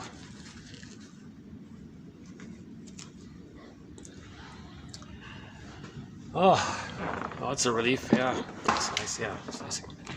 I really missed doing these videos by the shoreline. It was nice and, well, sometimes it was nice and quiet. Oh, that was also a challenge on the shoreline with the ATMs and the motorbikes and all the characters.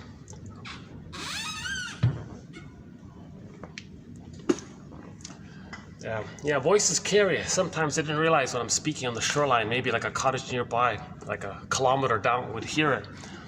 So they would. Might be some reaction or something. Okay, never mind that. Let's finish this point about why babies think, why babies begin with "I'm not okay, you're okay." So if the mother is quote unquote defective, baby thinks the mother is him. So he says he's defective if the mother's doing it. See, that's a false belief. The baby isn't defective. The mother is quote unquote defective, but he can't separate and parse out himself as separate from the mother. It's just all him. Okay, remember, the baby cloud thinks the bigger cloud is him. The bigger cloud is doing it wrong to the baby cloud. Baby cloud thinks the bigger cloud is him. So he feels he's defective that way. Okay, part C. So there's a self-help book entitled, Do I Have to Give Up Me to Be Loved by You? Well, here's one of the ads, let's see. Okay. Instead of showing you birds, I can show you some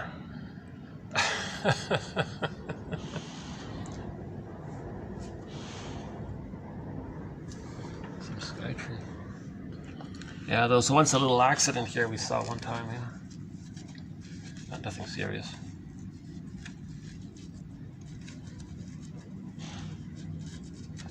Yeah, selling little flowers, that's cool. Yeah, I love it.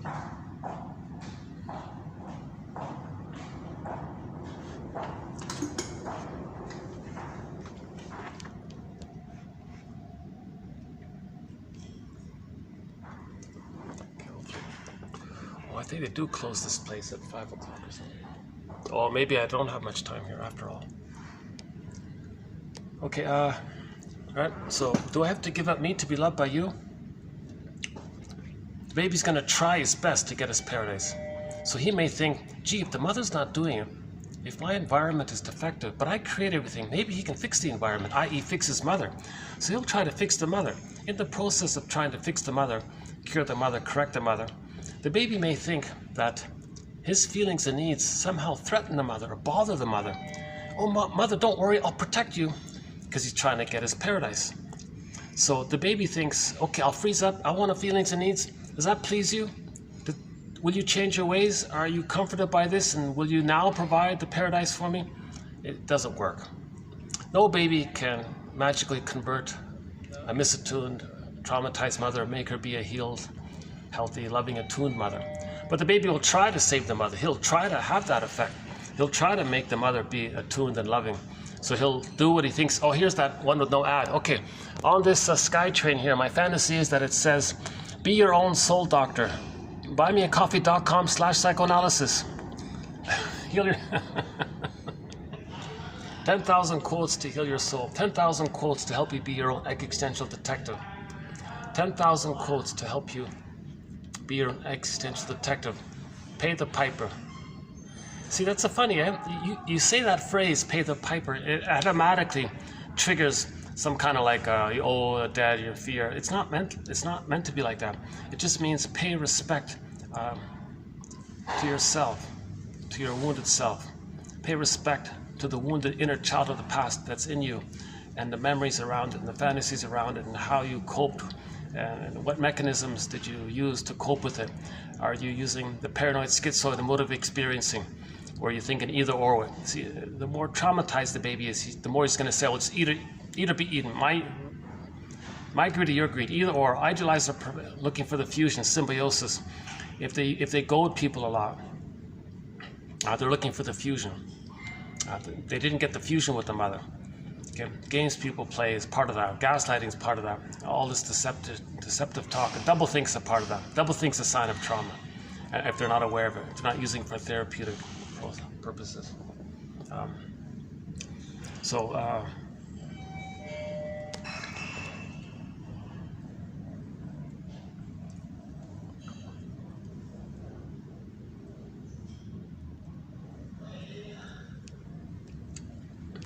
So Morton Keeson makes a point about this, that the baby's going to try to protect the mother, like save the mother. So since no baby can do it, he thinks he's defective. He's a flawed God. So that's related to his identity. Now, part of related to all this is Lawrence Hedges' challenging theory about what the baby thinks about the mother. At the same time, maybe another part of the baby's brain is thinking, what kind of mother do I have here? Who is she? If the mother is using the baby to meet her needs, the baby has this thought that the mother doesn't really see the baby for who they are and to be able to meet their needs. So what's going on there? A second. Okay, so if the mother's doing that, while the mother is using the baby to meet her needs, so one theory is this can take maybe four types of it. Type A of it is the mother has her baby. She's going to be reminded of how when she was a baby and how her mother traumatized her, and how at that time she identified with the aggressor. In every new situation, she's going to replay that record. So she's going to shame her baby to replay that record of caused by the mother shaming her. So that mother had a mother, and that mother, so the grandmother, shamed the middle one. That middle one identified with her mother, created a record. When there's trauma, we repeat with the hope we can undo it, change it. So baby comes along, here's a new situation. In every new situation, we spin off that record. So what's on that record? Okay, mother shamed them. Now, the mother may have identified with the aggressor. She'll see her innocence, her original babyhood innocence, onto her baby and say, here's an opportunity to replay the record. The baby will be a stand-in for me. I'll see the baby as me back at that painful, timeless time of the trauma. Remember, on that record, there's no time there. Okay? There's no time there. So she identified, oh, they're just right here. Oh, they're doing a little, oh, they're going to hang out here for a while, are they? Okay, maybe I'll go back down after. Yeah, it's hot up here. Let's go down. Might as well go down anyways.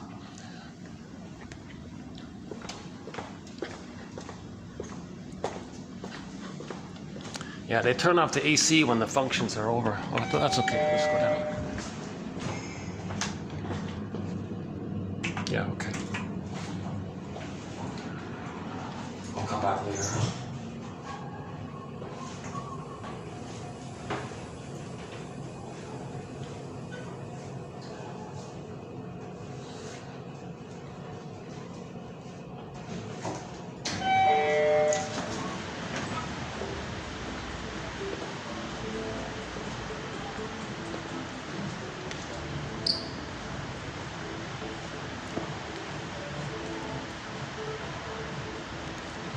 So let's finish up with Lawrence Hedges' theory. If the mother's going to replay, so again, every neurotic is a music enthusiast, but he only has one record. He carries this record with him everywhere he goes. In every new situation, he recreates or replays with never-ending fiery ardor. He reorchestrates that scene with the mother in the present. So repetition compulsion is that we replay the past in the present. The present becomes the presenting past. Okay, we do this because of the pain we're feeling. Okay, quote Amy Baer, you recreate the situation in the present that you had as a child in an effort to heal the pain that you're feeling. The pain is we lost the golden ball. Somebody says, I don't know what you're talking about. What pain? Well, then in that case, it's numbed over with endorphins, hence the sleepwalking, sleepwalking through life. The endorphins, the numbing one. So Elvin Semrat says, you're never not feeling, number one, and if you think you're feeling nothing, that's when you're hurting the most. That's when you're hurting the most. Shall I compare thee to an onion? Okay, so it's a layered thing. It's underneath that's the issue. So repetition compulsion is a major thread here. It's probably the number one, number two. It's in the top 5 most important topics here. We have 1001 Windmills of the Mind. As mentioned at the beginning of this video, it all starts with Paula B. Russell in 2118, and we've done a lot of great quotes on it. Let's see, hold on a second. Okay. So again with this record, the original imprint, the baby's tender, he's emotional, he's going to remember what happened to him. It's classical conditioning, it's a deep emotional experience. when there's something that's very emotional, we remember it. The baby has an extreme emotional experience. If he thinks he's not going to make it, he's got to turn to his mother for love, but he's being shamed. That's a deep emotional experience. He's creating a deep imprint. So the baby creates a record, a vinyl, one of those metaphors, the vinyl music disc record, turn around and around. So maybe we can say very simply that on the record, the baby says, hey mother, I need a connection with you, I need a secure attachment style, the reverie, the attunement, positive maternal experience, you to see me, soothe me, be there, accept me, I need that love with you. Oh, got the shame. Oh, no, not that. He gets it. Ouch. He doesn't want that outcome. He doesn't understand time. He can't accept it, and he doesn't understand time. Okay? He's in pain. He can't accept it. His brain is malleable. Well, he doesn't understand time. So he's still in that now moment. He's in the place of time. Infinite mourning is timeless. But it is a record. So he's going to spin that record. No, mother, not that pain. I need a proper loved outcome. Not the pain. No time. He's pain, but no time. He'll numb it over. Mother, I need a loved outcome. Repetition component, not the shame. I need love, not shame. Love, not shame. So imagine that tune being pressed on a record. Okay. And it's repressed. So this inner conflict is repressed. Neurosis is the petrification. So this imprint, this like pressing on the record there, when they make those vinyl records, they press that song on there. So it's a neurosis is the petrification of an infantile conflict. Again, the conflict, love, not shame, love, inner conflict. Wants this, gets this, afraid of this. This conflict, and it's repressed. He doesn't know it. This leads to dysfunctional living because in the present, he's going to see the present in terms of that past. They call it unfinished business with the mother. Okay, he couldn't know it. It's too painful. He sees the world. Simple classical conditioning. He's going to emotionally relate in the present as if it's still the emotional past, hoping to replay symbolically in the present. The present becomes like a staging as if theater thing, okay? An as if theater thing to represent the prototype, the original. Transfer the emotionality into the present and replay that record. Love, not shame. But now they're using others as stand-ins for themselves or the mother. It doesn't work because there is time. Plus nobody in the present can invent a time machine for you, take you to the past, change what happened, and so on, right?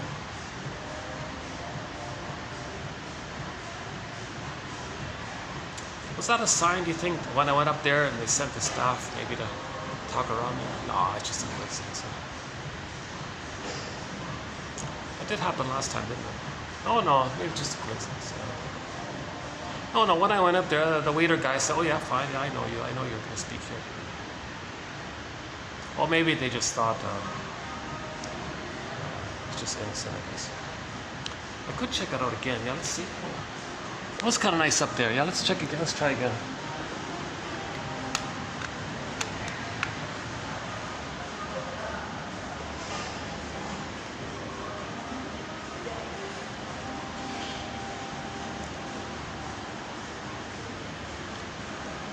Oh, how did that happen? It's going down.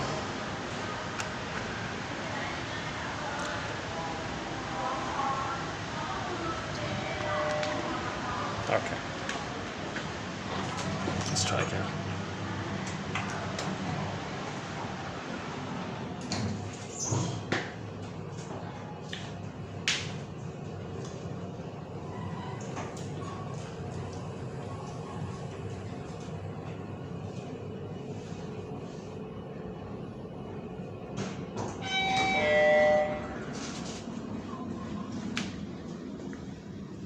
See?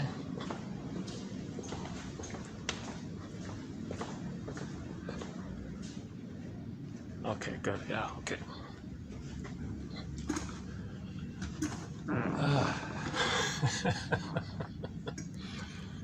I got a bit of a late start here. It's going to get dark here soon. So we're talking about repetition compulsion. Neurosis is the petrification of an inner conflict that's repressed. Edmund Burglar, one of our mentors, has a simile. So I'm talking about Edmund Burglar's metaphor for this. Every neurotic, so it's neurotic to go through life relating as if you're still in the emotional past. Okay, trying to get a better outcome for the past. That's neurotic. So you're not going to enjoy the present. And plus, you're going to distort people in the present, misperceive people in the present. Okay, parataxic distortion. Yeah, coming up today in today's video. Parataxic distortion. You're going to distort your perception of people to fit the image that you created. Okay, so we create temporal, spatial spectacles of the past. Similar to the record, we create this like a lens, like eyeglasses. So we're going to see the present through that lens, distort the present to fit that lens, because that's the trauma. We're seeing the baby survive by creating this painful lens. Okay. And he's trying to feel safe with it, but it's painful, so he's going to keep repeating, hoping to get a better lens, like a proper lens, to see the present for the present kind of thing. Okay. So it's neurotic to see others as yourself, shame yourself, others being a proxy for your lost innocence, to replay how your mother shamed you, thinking that somehow it's going to change the past. It's neurotic. You're not enjoying the present. Okay? Others are going to get fed up with this. A more benign version of the reenactment is to goad people to reject you the way your mother rejected you. So this is neurotic. You're not enjoying the present. So this is similar to classical conditioning. Okay, so I'm not a fan of the motivational speaker Zig Ziglar, but I saw this little clip there. He talked about a flea in a jar trying to jump up and flee and escape, but there was a lid on it, and the flea kept hitting himself on the underside of the lid. He kept doing it again and again, and bouncing up. Finally, the flea must have somehow figured out it's painful for him to do this, so he jumped at a lower level. Then the experimenter removed the lid. Now, in the present, the reality, the lid's not there. The flea could flee. He couldn't. He couldn't see the present for the present. He was going to transfer the past emotionality into the present and see the present in terms of the past, whereby the past told him to jump freely, to be free means too much pain. So he didn't jump out. He stayed there. It's so-called classical conditioning. So he was dwelling in the past, not enjoying the present. Like back to the Greenberg film, you have trouble living in the present. So you're dwelling in the past because you never really lived it. That flea couldn't process it. He couldn't accept that. He's too conditioned. It's too much pain. He couldn't live it. Like he couldn't metabolize it and like own it and work it through. He couldn't accept it and know what happened. He's kind of frozen there. That's the thing about trauma. We freeze up, kind of thing. Petrification. Echo turns to stone, etc. Another similar example is the farmer guy. Oh, it's hot up here. Hold on a second. How did it get hot up here so quickly? Oh, that's great, eh? That's nice, with the clouds, yeah.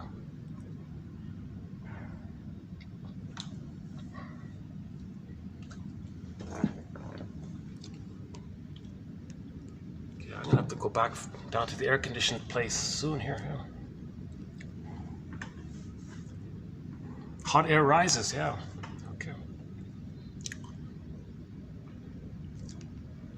Okay.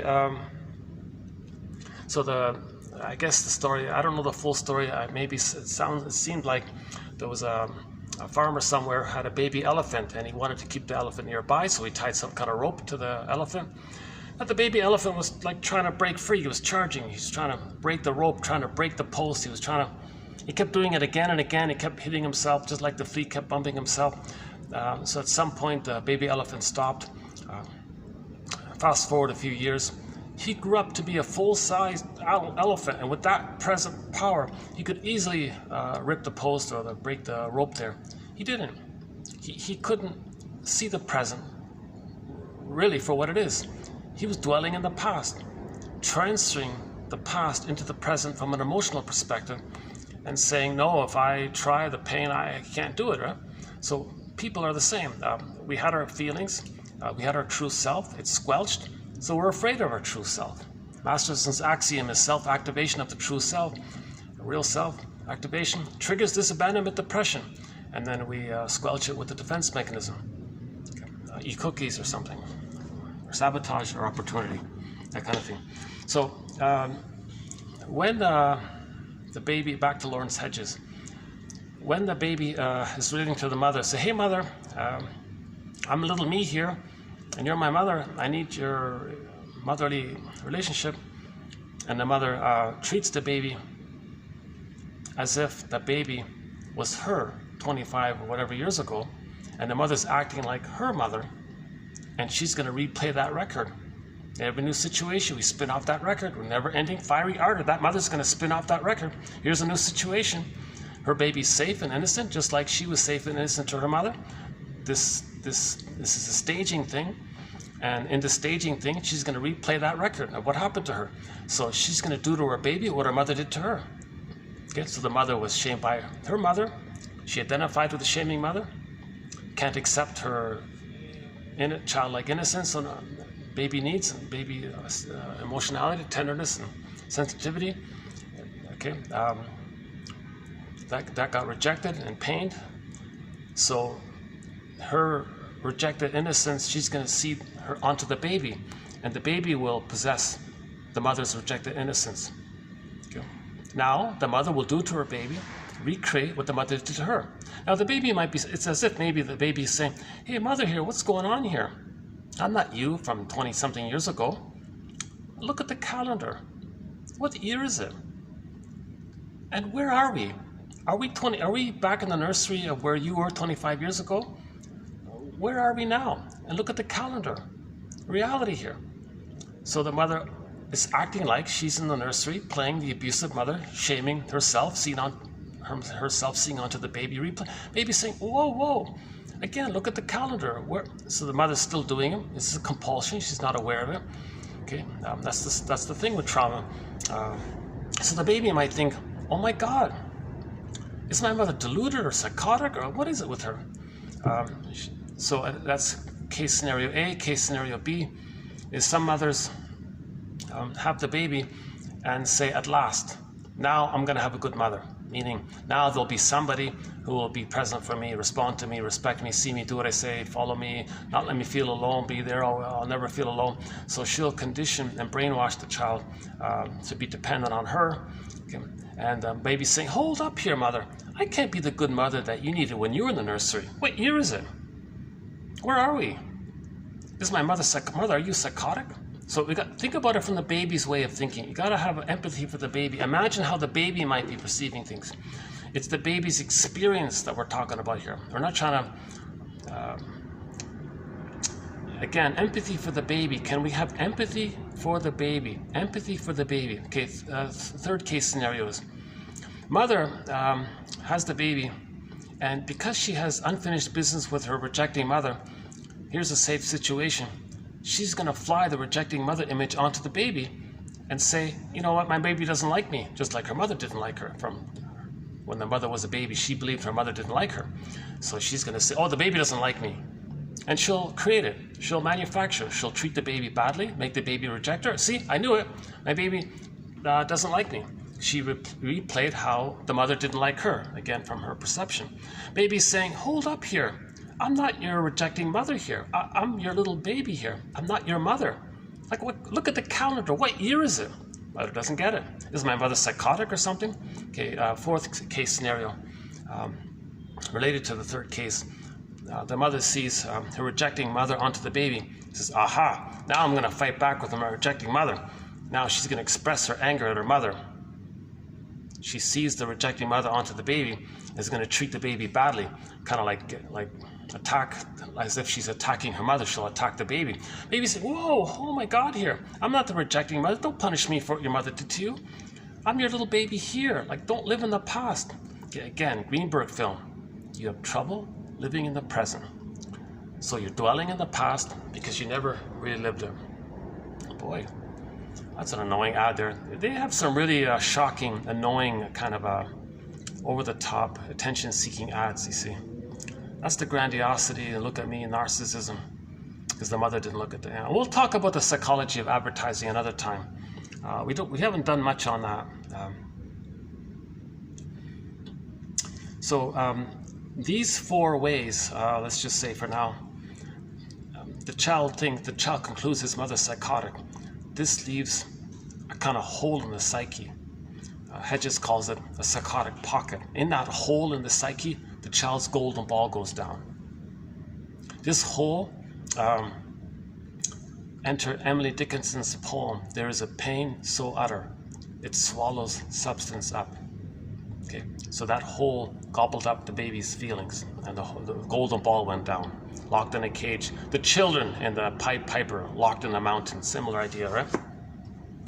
There is a pain so utter, it swallows substance up. And then as one within a swoon, now the baby's flooding with endorphins, this mercy numbing thing. One is within a swoon, in a trance kind of thing. And he can never accept what happened. He's always got to go around that pocket. Okay. But with consciousness, Emily Dickinson says, the person can get back into themselves bone by bone.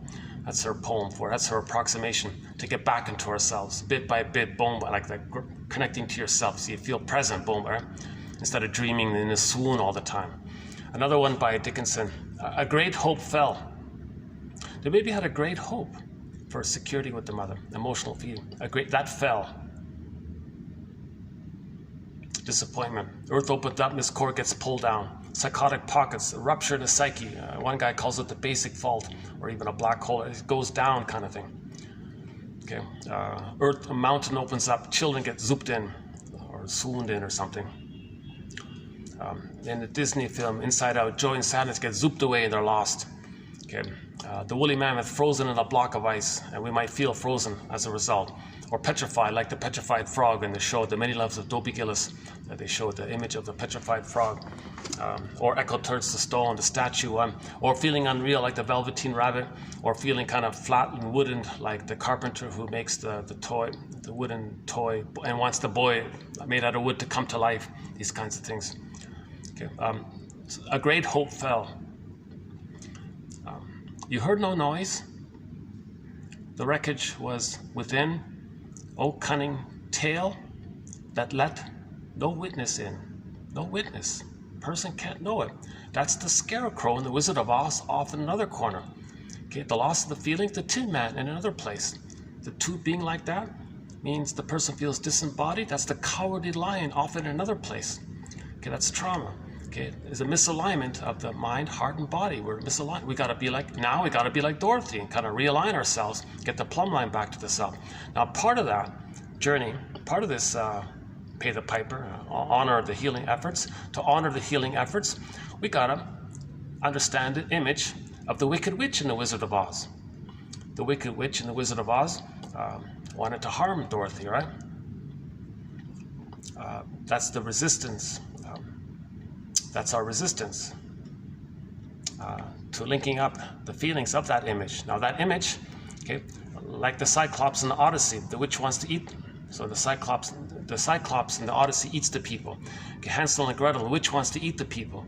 Okay, that's like, or the rat in the Pied Piper scenario. Okay, something that wants oral greed. The baby had enraged oral greed, which he couldn't know. He projected it onto and made a mother imago image of a hungry wolf that wants to eat him. Now, Dorothy threw water on that image, and the image dissipated. Means she converted the image and made a link, and that's how she felt. She felt enraged. She felt enraged at the mother not meeting the baby's needs. Okay, that when she accepted that rage, you see, then the splitting mechanism resolves. Okay, and then everything. Then she moves forward. She heals.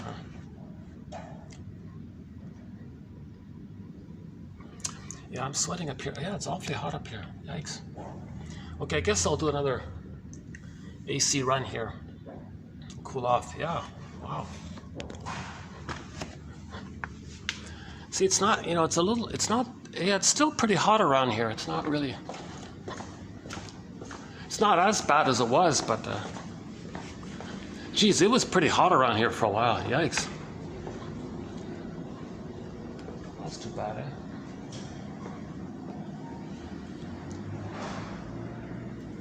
Oh, got some flowers here. That's nice.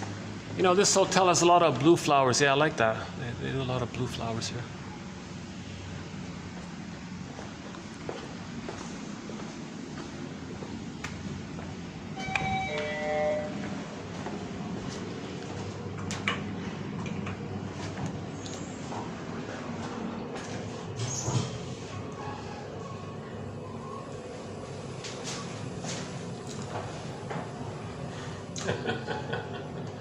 I try not to get anybody in the camera here, but once in a while, that's what happens. Maybe I'll start to get in on the quotes. How are we doing here? Yeah, we've got lots of time. Okay, let's maybe we'll start to get in on the quotes here.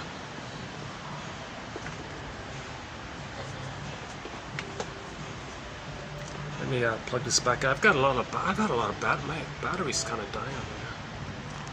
What a sec. I'm gonna get a pop up here. Hold on. Let's get this.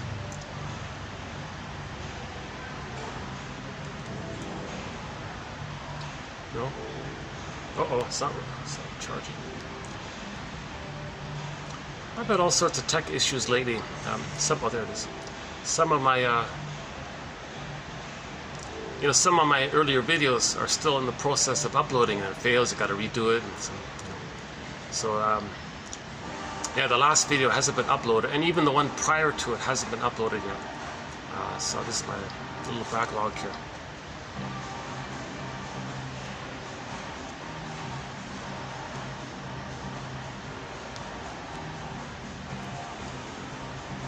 Okay, so we were talking about Lawrence's Hedges, about the psychotic pocket, and that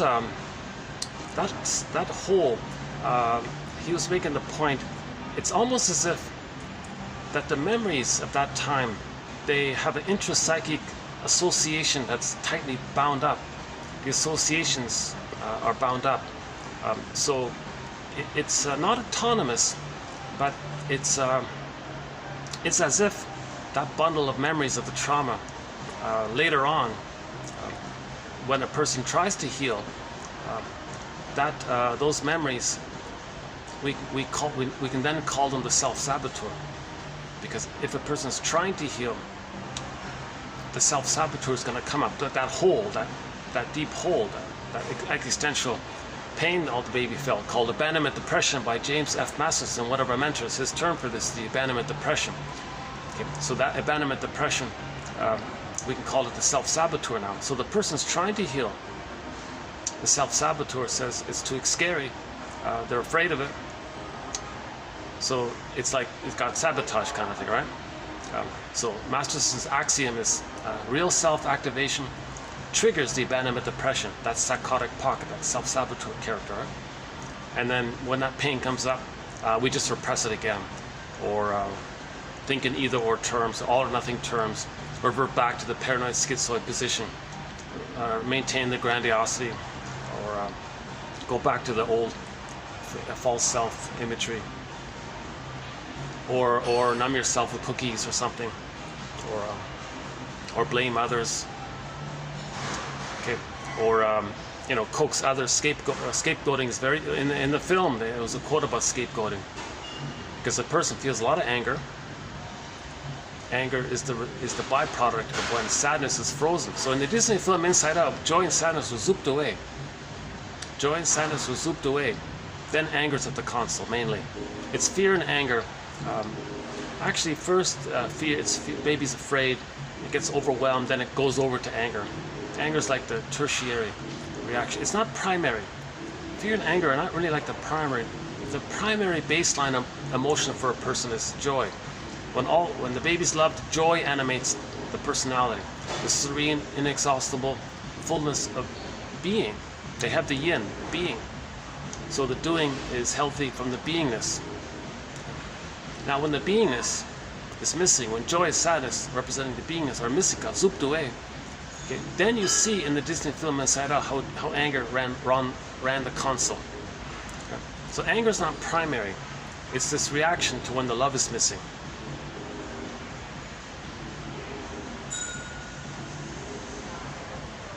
So when a person tries to self-activate, make an effort to get joy, sadness back,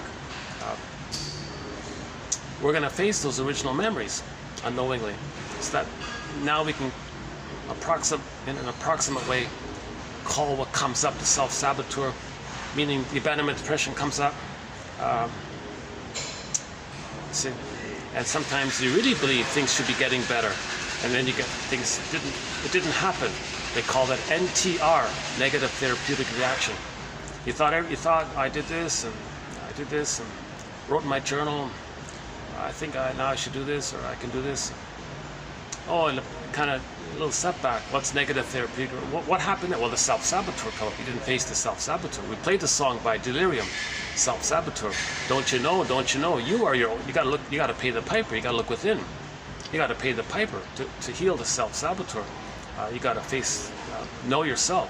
So in other words, pay the piper means know thyself. Know thyself. That's the true. I think that's my understanding. The true meaning, from the soul repair perspective, the true meaning of that imagery, pay the piper, means know yourself. Know yourself. Know your unconscious self. Know your conscious self. Know yourself. The self, the totality, the sum up of the conscious self and the unconscious self, the totality of all that, right? And then the thing that links it all is the so-called self-concept, which is the concept of yourself that can hold the two sides. That's coming up here, actually. It's the synthesizing quality where we see the two sides, kind of thing. The third side of the coin holds the other two sides. It's a circle, it's continuous, just like understanding and forgiveness. It's a continuous thing. So seeing the third side is the reality and the recognition of ourselves, our response to trauma, how we adapted to trauma, how did our parents adapt to trauma, intergenerational trauma. They're trying to communicate their trauma by repeating it. So with their fantasy that they can undo their trauma, all of this kind of recognition and consciousness is considered the third side of the coin. That leads to recognition, leads to empathy, forgiveness, understanding, forgiveness, reparation of the other. Then there's a sense of, okay, I don't need to repeat, and that's a therapeutic turning point when we recognize that we are repeating, so on, right?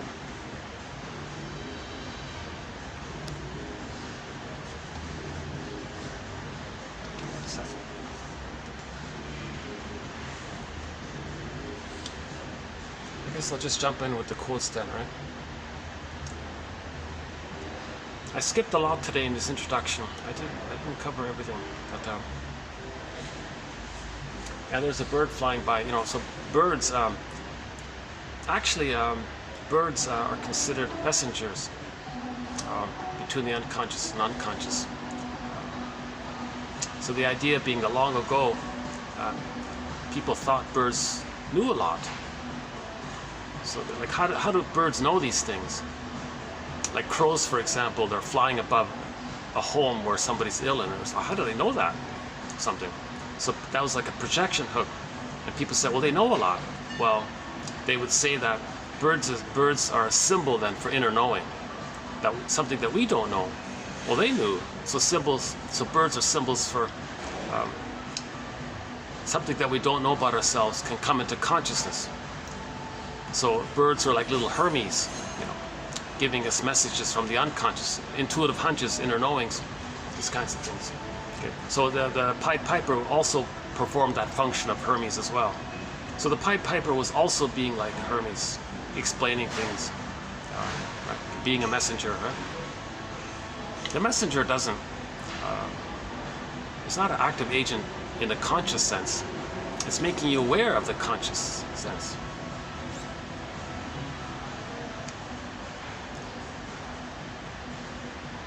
Of how your conscious sense is affecting your inner life. And in the song he said, oh yeah, I'm a juggler. Someone asked the Pied Piper, what are you? What manner of man are you? What is this? Well, you figure it out as best you can. Think of me like a juggler. Things are twirling around. I juggle day and night. Unconscious, conscious. Day and night. Okay. Give to the fowl. Take from the fowl, give to the fair. Okay, trying to balancing. Okay, try to ease up your narcissism, the foul, that's your trauma, and try to get you in touch with your feelings, the fair. So he's talking about the healing psychic process. Okay, so go to the last video for that quote about how the Pied Piper refers to himself as a juggler, that one there. Like a processing, things moving around, circulating. The life forces.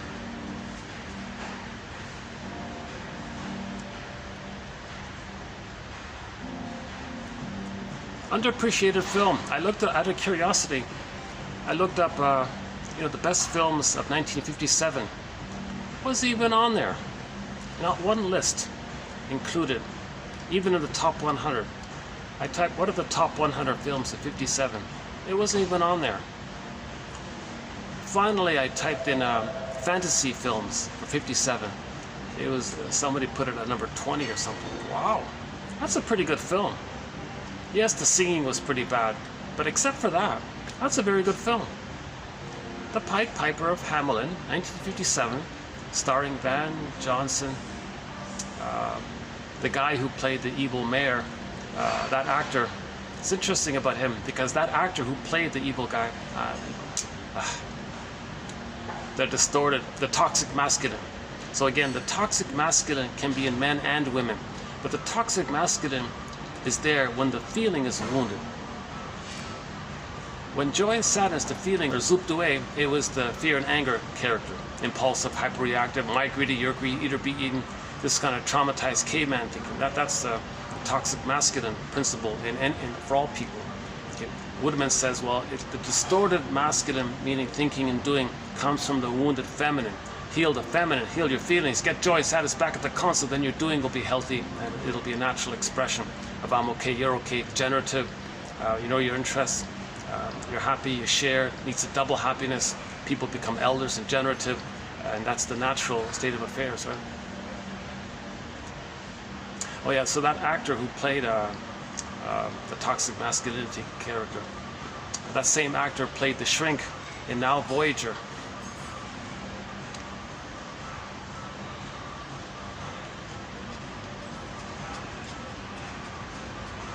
So yeah, in the film Now Voyager, he was helpful to Charlotte, played by Bette Davis.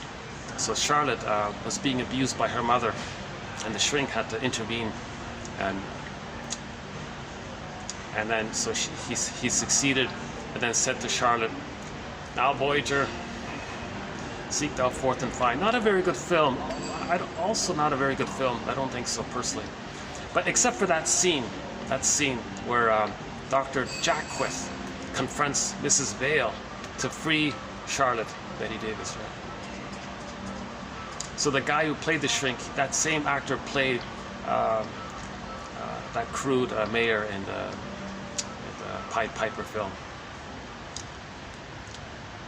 And there was a short scene with Jim Backus, the guy who played the judge in I, Mary Joan, the sitcom I, Mary Joan.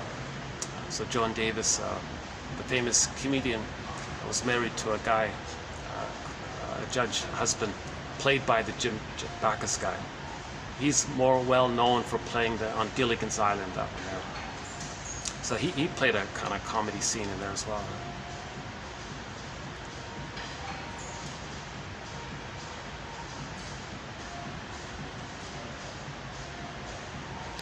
So yeah, a lot of famous actors, right? Jim Backus, Claude, is it Claude Rains? Is that the guy's name? Yeah, underappreciated film. I couldn't believe it. Underappreciated film. Very good film. If you can just forgive the film for its bad singing. Now the lyrics are okay. Now this is all done in rhyme, so you gotta listen carefully for the rhyme. If you miss something, somebody posted the transcript. If you just type in transcript, the Pied Piper of Hamelin, you'll get the transcript. There are quite a few typos in there, but you can still piece it together. I think that's on par, more or less. It's in the same general category as The Wizard of Oz. It's not as good as The Wizard of Oz overall, but But in terms of psychology and the intention of it and the recognition of the healing forces, okay. So in the film we saw 3 examples of repression. We saw how we live in 2 worlds.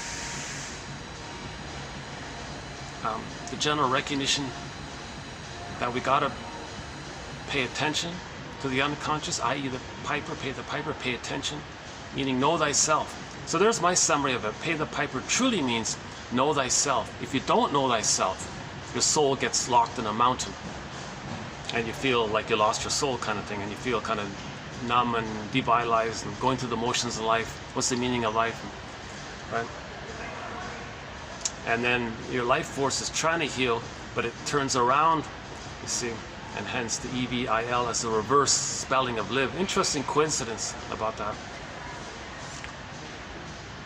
So look up our quote by Von Franz, Marie-Louise Von Franz, about 2 weeks ago, where she explains it pretty well about that there's this natural healing efforts, but if we don't cooperate, if we don't notice it, then that natural healing force then turns against the person.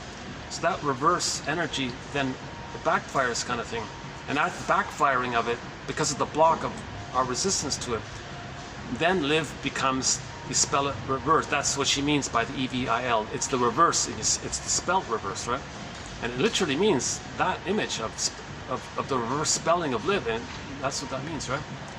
So there is no such, in other words, there's no EVIL. It just, that word is used to convey the reverse of when we don't cooperate and when we don't pay the piper. I mean, we don't listen to the innate drive for healing. So this innate drive for healing. Every time, here's, okay, maybe this is not a completely fair example, but let's say someone's feeling something. Anxious. Okay, well, pay the piper. Why are you anxious? What's coming up? Let's say you repress it. You binge eat some cookies. So you made it worse. You didn't pay the piper. Something got worse. So you're regressing. Things are getting worse.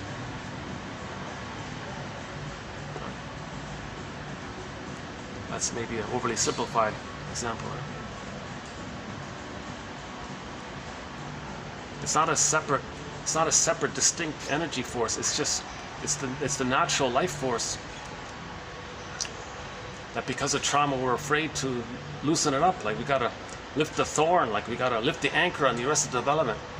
So one image for this is we gotta engage in the grief work process. One person said all therapy is about mourning. All therapy is about mourning. All therapy is about climbing up the ice mountain, getting sadness back at the console, getting joy and sadness back at the console. We need sadness at the console. Okay. Normally joy runs the console, but if there is a loss, we got to get sadness at the console. Okay. It's this verdict of reality that makes the work of mourning so difficult, so painful. So we need sadness there to help with that. Okay. Mourning is more about remembering than denying. So we need sadness there, because that's the natural response to loss. So we got to do the grief work process. We got to have sadness there, because the main emotion of grief and loss is sadness. So we got to get sadness there. If sadness is frozen up the ice mountain, locked in a cage, then the person goes through life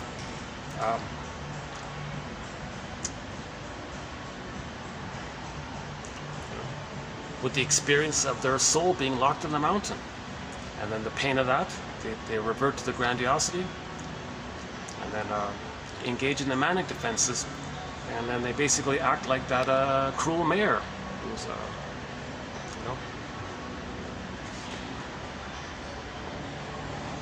toxic masculinity in men and in women, right?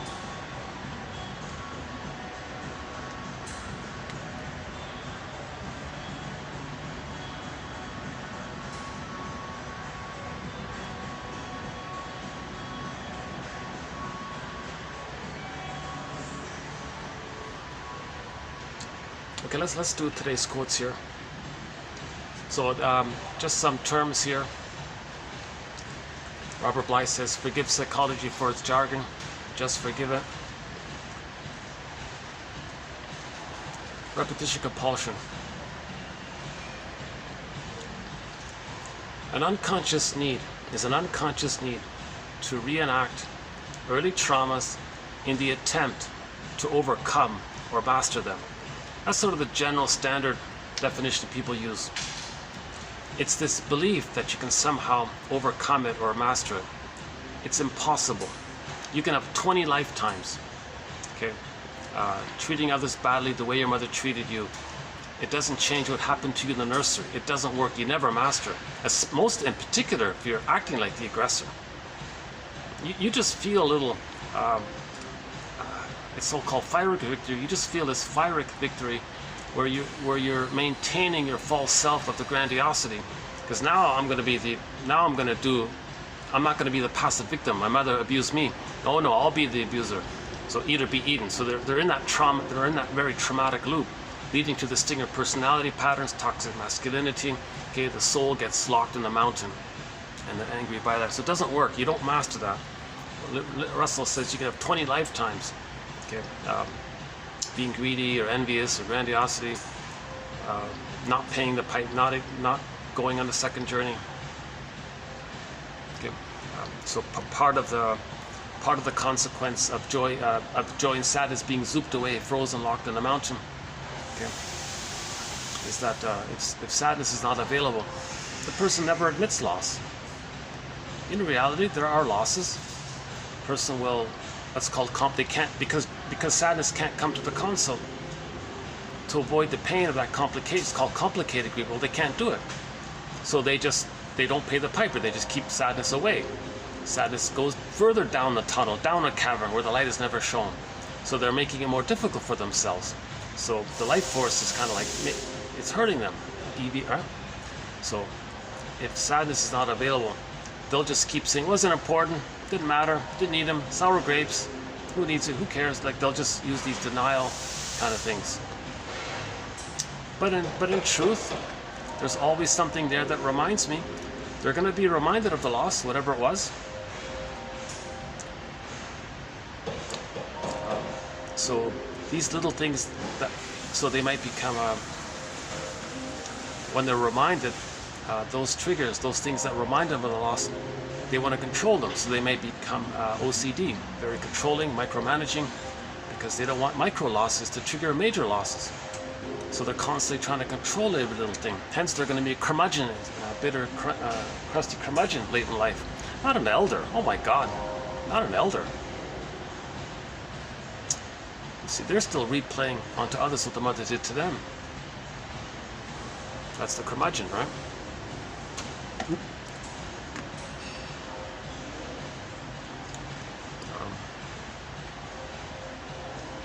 So we talked about the manic defenses, the set of manic defenses which are used as a defense against the inability to mourn. So greed, envy, spite, vindictiveness, the contempt one, becoming a curmudgeon, this negative OCD one, the whole toxic masculinity. And then they hate vulnerability. They hate something that reminds them of how they once upon a time felt, because they've identified with the aggressor, and they're still married to mom. In the psychology, in the psychic template, they're married to mom. They're fused there. A baby can only separate from the mother if he's loved by her. If he's not loved by her, he's fused there, and he becomes her to stay attached. That's a very painful scenario. Curmudgeons do a thing called part object relating, so they're utilitarian. Remember, the baby's just in a utilitarian place. He doesn't care about the mother. He only cares about the breast providing for him, the part of the mother, the breast providing for him. He's still not a utilitarian place. So a lot of curmudgeons are bitter people with a narcissistic pattern, or the bully, or one of the stinger personality patterns.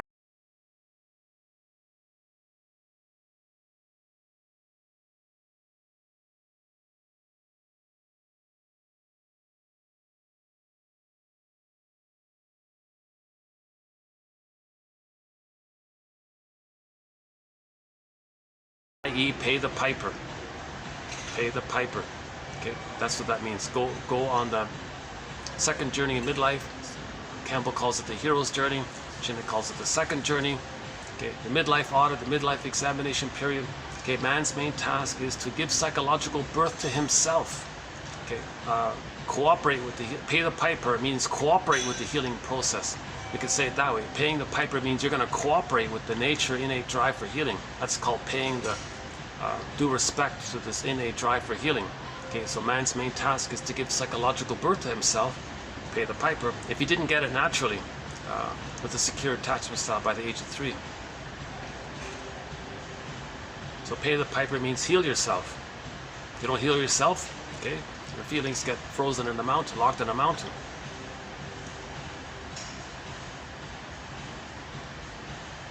And no matter how many, their main sense of pleasure is schadenfreude. Because the mother got some comfort when she shamed the baby. They identify with the shaming mother.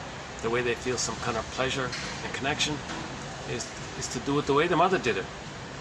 The mother got some pleasure by using the child to comfort her, or to contain her negativity, or be the negative identity of hers that she doesn't want to admit. She got some pleasure by that. So acting like her is the connection to her. Okay. So the connection to her is that she shamed others. So schadenfreude is they shame others to replay the mother shamed them. That's their sense of pleasure. Okay. So their main pleasure is not healthy pleasure, it's the schadenfreude pleasure. It's not a real pleasure. So-called Feierlich victory. It's not a real pleasure. It costs too much. And in that film, the Pied Piper film, the guy said in there, Truco said, what is it worth to get all the gold in the world if it costs you your soul? That comes from that film, by the way, that famous line. What is it to win all this money but lose your soul? That comes from that film. I think so. It's in that film.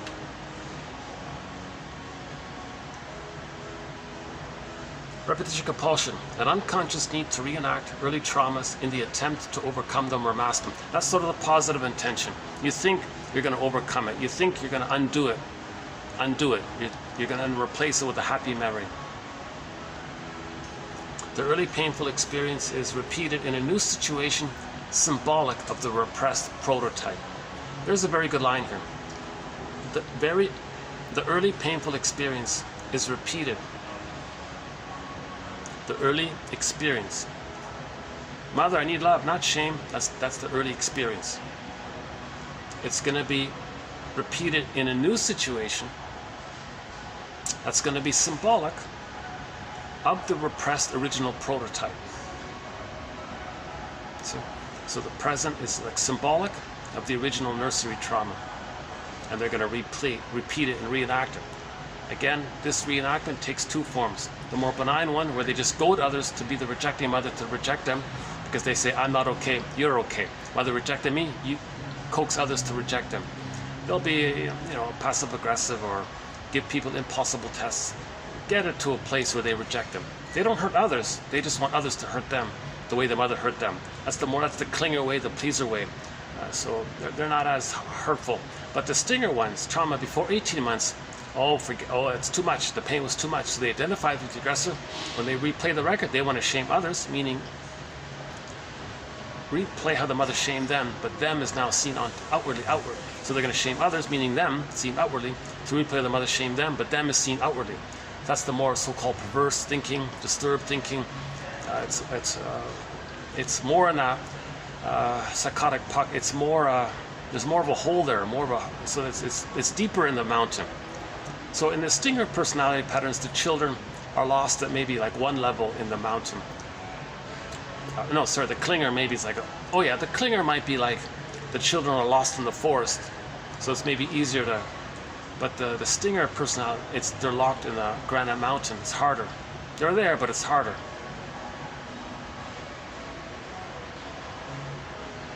That's a great line. Yeah, this first one here. The early painful experience is repeated in a new situation, symbolic of the repressed prototype. We create a template, that's the prototype. We create a psychic, mental template, a psychological imprint, schema, CCRT, core conflictual relationship theme, RRP, role reciprocal procedures, relational units, psychic templates of relational units. Okay, Masterson's theory. Okay, part self linked to part other, linking affect. Another part self linked to another part other representation, linking affect. Because sometimes the baby's only loved when he's crying. That's the RORU, relational unit. Rewarding object relations unit. Mother rewards the child, gives love when the baby's crying. The child wants to be like, to grow and have himself, mother withdraws. That's the WORU, another relational unit, and so on. So we have these relational units, and we transfer and recreate, see the present through that lens, through this lens, distort the present to fit the lens, orchestrate, and do a theater thing to replay the original scenario, the prototype, thinking that we're still back in the nursery saying to mother, no mother, I need your love, not the shame. They're replaying the shame, hoping that maybe mother will change somehow and do it right this time. It doesn't work because because there is time, but the baby doesn't understand time. That's in the unconscious. So this goes to the non-reporting brain, which we personify as the unconscious self or the secret self. Sometimes Burglar sometimes calls it the puppet master, and the conscious self is the puppet to the puppet master. So we need to pay the piper, meaning, hey, puppet master, what are you getting me to do here? Puppet master says, well, I'm doing a theater thing. I'm communicating to you, like a little bird's flying here. Okay, I'm sending the Pied Piper character flying around, poop, poop, or whatever. I'm sending a bird, I'm sending Herman, I'm communicating to tell you what happened in the nursery. I'm going to get you to do a staging thing that's symbolic of the nursery thing. I want you to see the staging thing as a mirror, as a communication of what happened. I want you to know what happened. Make the unconscious conscious, so the present is like a mirror. Okay, so repetition compulsion is like a mirror to know what happened in the nursery. Okay, projection is these are mirrors to know what happened in the nursery. So look in the mirror. Okay, that's paying the piper. That's your that's honoring your the healing life journey. That's the second journey, to honor this, to respect this, right? And again, back to the corrupt mayor. I'm not going to respect this. I'm going to fool it. That's the lesson of that film. He thought he was so grandiose. The trauma was so severe. He was so grandiose. He thought he was above nature. It's kind of like, yeah, okay. It's kind of like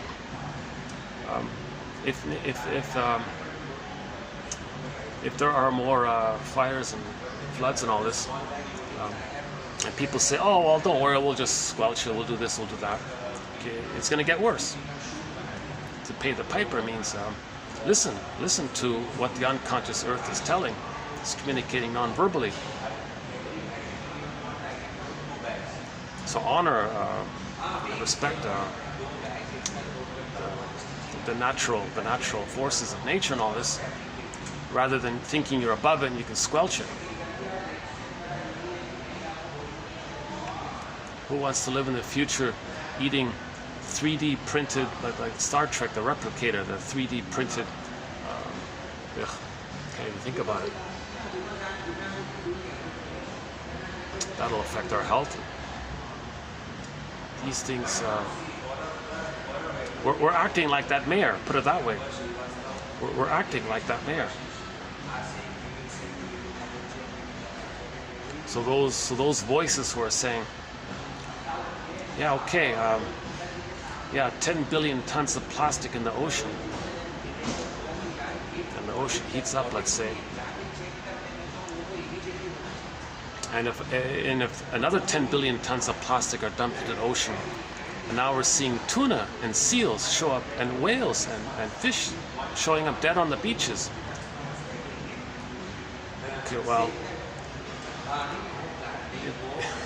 the mayor would say, who cares, just bury it and just keep doing it, doesn't matter, I'm above it, I don't care. Like, so pay the piper with me, we'll listen to the earth, like listen to learn and respect, like the indigenous people. So yeah, listen to the indigenous people, because they're very much in this area of respecting nature and our link to nature, that we come from nature. We come from the earth, right? Humans are 70% salt water. Well, the oceans are, the earth, 70% salt water. Treat the earth as well as you treat yourself. one famous NASA scientist, famous scientist, wrote this massive scientific book. His final concluding sentence was, treat the earth as least as well as you treat yourself. Now we do a thing here in 1001 Whims of the Mind called the 41 way. Oh, now it's up there. It's more like 42 now. The 42 ways we are not paying the piper, meaning how we're not listening to our soul, means we're not listening to our second self. So the character of the Pied Piper, he's like an emissary for the unconscious. We got to listen to him. Okay. This was represented by his double character, Truco. And the actor played the same too. That's what I like about it. The actor played Truco and the Pied Piper. So you got to listen to Truco. A lot of people didn't listen to him. The mayor wanted to scapegoat him, get rid of him, right? So that's really a sign of this.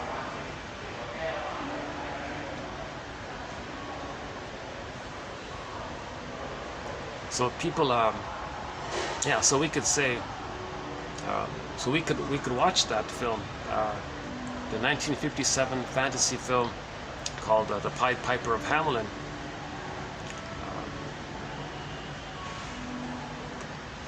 And the turning point was at the end there. The people grieved. They felt a loss. There was a loss, and Truco gave people empathy. You experienced a loss. That was a loss. That was a loss. Robert Bly, in the auditorium, told the men to think about something that was a loss and say, "Repeat after me, men. That was a loss." And they were all weeping. That's the journey. Right? That's the turning point. Grief work is the doorway to healing, he said. Right? He's the grief poet. Right? And yeah, poets. Oh, we have one quote about poets. Hold on a sec. So that's why poets are so important. Here it is. Here. Where is it? Artists and poets. Artists and poets have the gift to express in detail and with great sensitivity some of the workings of our deeply unconscious fantasies and feelings. Okay, so these storytellers throughout the ages who came up with all these myths and fairy tales. So in every culture there's an anthology of myths and fairy tales. Okay, those are the poets and the storytellers. Their sensitivity and then the retelling of it, it got distilled to the core emotional truth. It's the commonality of all people. We're all the same. We're all from Homo botuensis, same species. We're all one family. We forgot it with trauma sometimes, right? Artists and poets have the gift to express in detail and with great sensitivity some of the workings of our deeply unconscious fantasies and feelings. So think about the two poems we did here today. There is a pain so utter, it swallows substance up.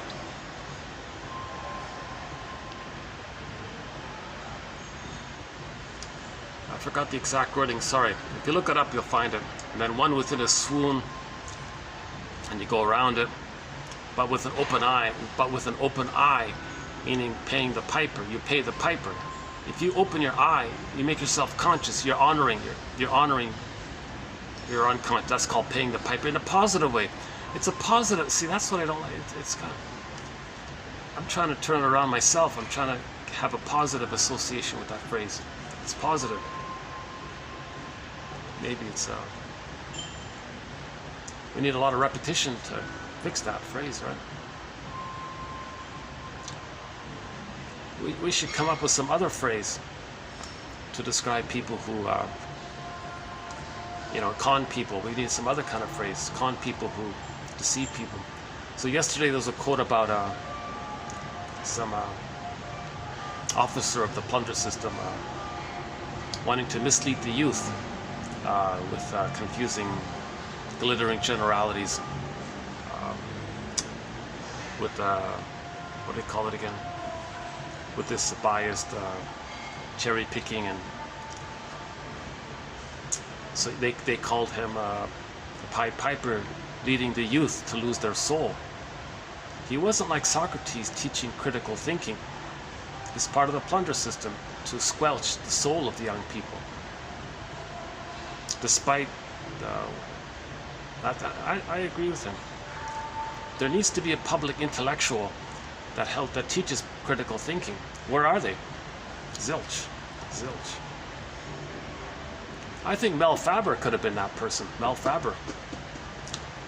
Check out his books, The Psychological Roots of Religion, the Infantilizing Process, and a couple of others. He teaches a very basic thing. So again, when we talk about the psychoanalysis of religion, one of our threads here to 1001, Windmills of the Mind, we're talking about it being like a tool of the plundering system. So we're not talking about it from the victim side. We're talking about it like the aggressor, like the way the mayor would do it. Like the mayor would use religion to prevent healing. Like that con man misleading the youth with his biases and emotional. He's souped up on meds and impresses people with his articulation and all this. So he's kind of charming in that way. But he's a Pied Piper because he's misleading the souls of the youth. Millions of youth are following this character. You know? Somebody on meds, you see, their soul went deeper in the mountain.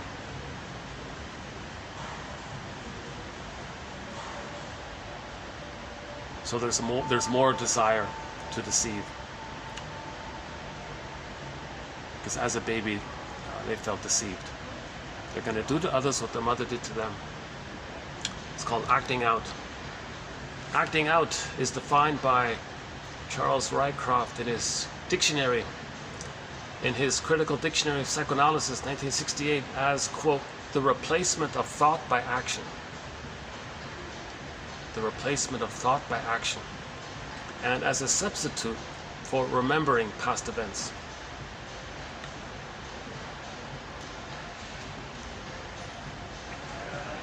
So the guy who's deceiving others, that action is a replacement of remembering how he had been deceived. Acting out is a defense against memory. It is interesting that Lapinche and Pontalis, in their Vocabulary de la Psychoanalyse, they also have a dictionary of psychoanalysis, a very good one. Lapinche and Pontalis. First it was in French, and then they put it into English, called The Language of Psychoanalysis. So I think the two very good resources is right here. The Lapinche and Pontalis, 1969, their English translation of their French, from German to French, and then they did it from German to French to English. They did it. So that dictionary is helpful. Okay, that's a very good dictionary of psychoanalysis. This one by Lapinche and Pontalis. Maybe the next best thing, sort of a distant second, might be this one here by Rycroft. It's on the Penguin. They do it. It is interesting that Lapinche and Pontalis, in their original French Vocabulaire de la Psychanalyse, remark that the expression to act, like be an actor. You're an actor. It's acting out. You're like an actor for the past. It's strongly imbued with a theatrical connotation. When we repeat, that's called acting out. We're being like an actor and putting others into the role of co-actors. While the preposition out adds the further meaning to externalize, to put outside. That's a defense against knowing that it's within.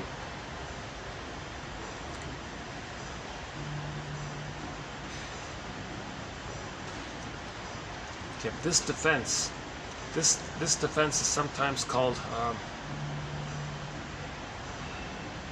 transference resistance.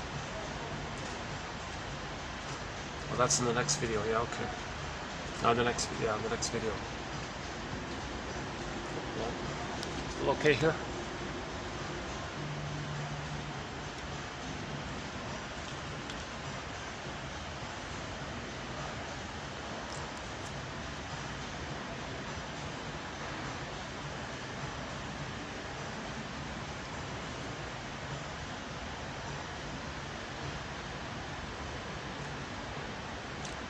Again, repetition compulsion, an unconscious need to reenact, actor, It's not real, it's symbolic, right? Action. We reenact, we recreate. Amy Bear, you recreate the same situation in the present that you had as a child in an effort to manage the pain that you're now feeling. We're doing this because we're feeling pain. We lost a golden ball, we feel pain. We're searching for the golden ball to stop feeling pain. When we get our golden ball back, we stop repeating and we make sense. If we don't have our golden ball, we don't make sense. Meaning, most people are going around replaying their trauma in the past with others in the present. No one's making sense. There's a lot of loneliness with that, I would think. Okay, repetition compulsion, an unconscious need to reenact early traumas in the attempt to overcome or master them. It's the early painful experience. The early painful experience is repeated in a new situation, symbolic of the repressed prototype.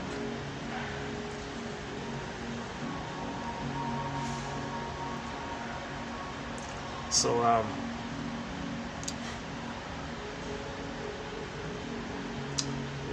the song "It Must Be Something Psychological" by Katie Lee, it's really quite explainable. I like you because you're unattainable. So she's only attracted to emotionally unavailable, unattainable men, okay? Narcissistic men, because that's a symbolic reenactment of the repressed prototype. The repressed prototype was that the mother was narcissistic and she wasn't emotionally available to her as a baby.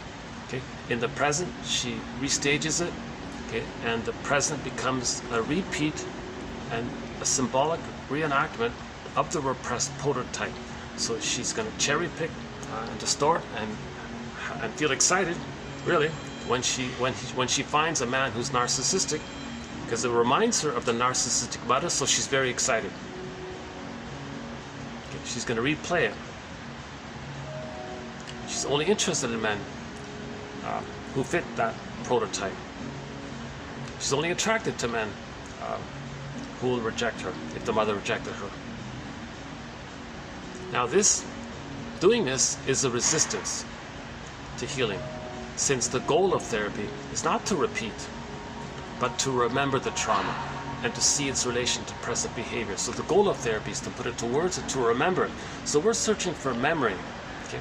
So this memory is, we're searching for our story, our narrative truth. Okay? We have to be our own story doctor. So we have to be our own story doctor. That's narrative truth. Then we don't repeat. We have narrative truth, we stop repeating. So repetition compulsion is a resistance to healing, since the goal of therapy is not to repeat, but to remember the trauma and to see its relation to present behavior.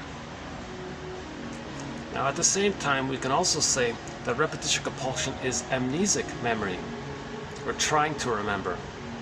Repetition compulsion is an attempt to find our story. Repetition compulsion is the unconscious self, the puppet master, trying to communicate our story to us, but he's doing it through action language by getting us to act out, called transference, acting out, and then we got to see it and put words to it. Hence the skill of the therapist who's a poet. Therapist has to be like a poet, sensitive. He's able to articulate it. A real sadness on my personal end. Because I didn't really get into the whole schooling thing too much. I just kind of floated through it. It's a real pity I couldn't enjoy. I didn't have the chance to kind of like just, begin the learning, the joy of learning early on. I kind of blotted that out. It sort of began that,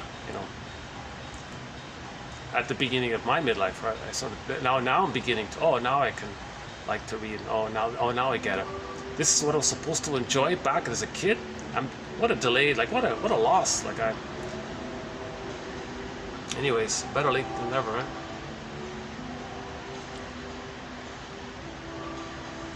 Very good quote. Yeah, very good quote. This might be our best quote here. Let's see one more time.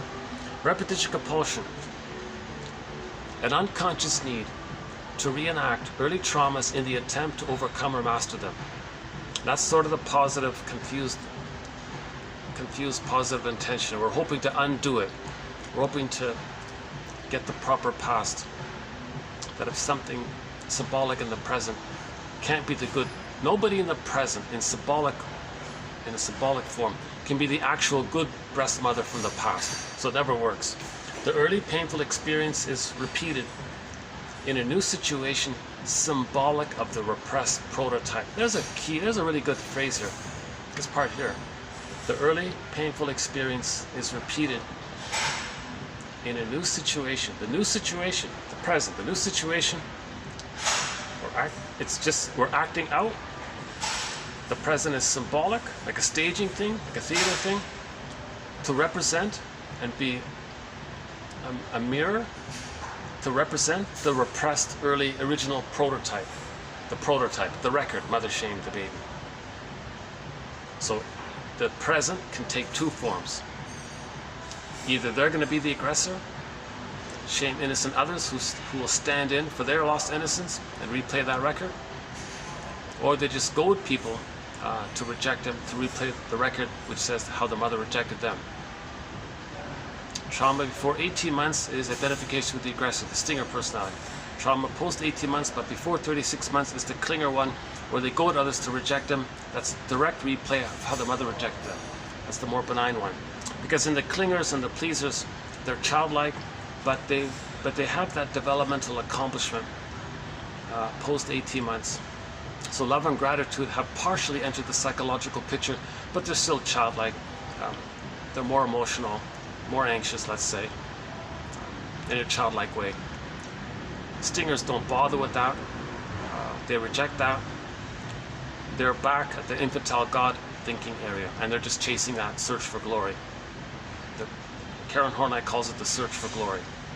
That search for them being a little God, and hence the Peer Gynt stories. Similar to the corrupt mayor in the film. He was searching for the glory of a banner from the king, giving him a little. He made everybody suffer just so he can get like a little flag or a banner from the king. Says, "Oh, best village in my kingdom." That's all he cared about. He didn't care about the people and all this. Hence the need for the Pied Piper. The recognition of the unconscious to save the soul. Oh, here it is, transference resistance. Transference resistance. So when we transfer this, when we repeat this, this is sometimes called transference resistance, a form of resistance to the disclosure of unconscious material. Yeah, so when we repeat, that's a resistance to remembering. Acting out and repeating and transferring is a resistance or a fear to remember the truth, to know our true story. We're afraid to know the true story. So,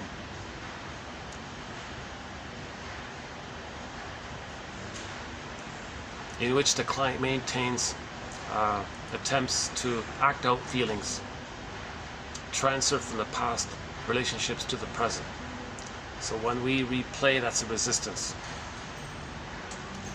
At the same time, it's experimental recognition to communicate what happened. So the shrinks, one quote was the shrink said to the guy, again, my disclaimer, I have been analyzed. I'm not a shrink. I'm not a professor. I don't have an MA, or I'm not a counselor. I only have a BA. I'm the compiler of the quotes. I'm trying to learn the second language. I have been analyzed.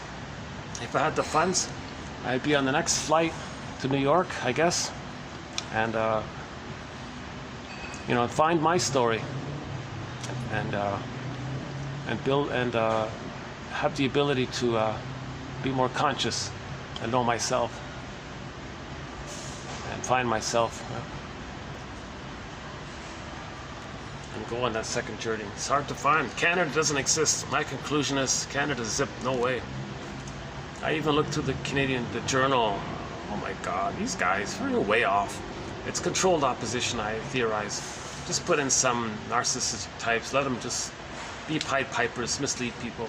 Yeah, I would say a lot of these guys are Pied Pipers as well. Misleading people to misdirect people to not heal.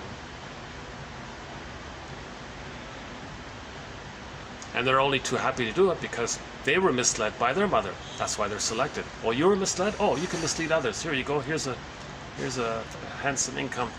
Mislead others. So I'm not trying to be cynical. I'm just trying to say that we have a thread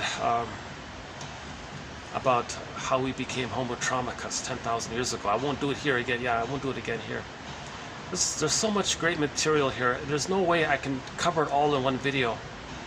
So we have a thread called the sociological factors that contribute to prejudice. And on that it's not a main thread, it's a sub-thread.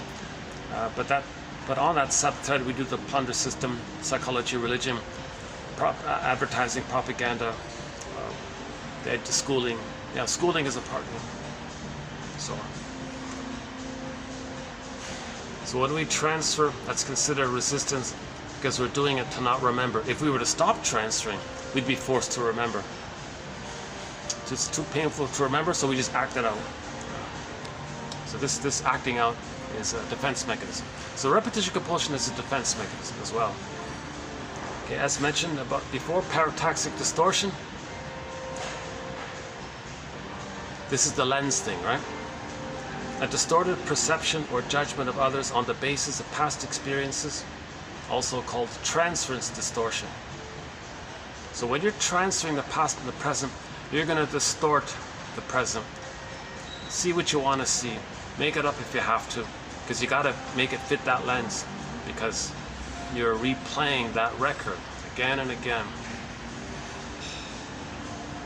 That's why people won't see you for who you are, because there is this compulsion to replay the record. Okay, that's it here from the Vanden Boss and Company. I think we'll have some more quotes from him. And it's like a whole committee of people did some terms. I just found this. I didn't know this existed. This is like a terms, a dictionary of psychology by these guys. So those four are pretty good. I thought these four are pretty good. Oh, that's three. Oh, the fourth one here. So we did four. Here's the fourth one. Rationalization. Okay. So when you're transferring, that's irrational, right? You don't know it. To make yourself not know it, to make sure you don't know it, you cloak it over with a fake explanation for your behavior.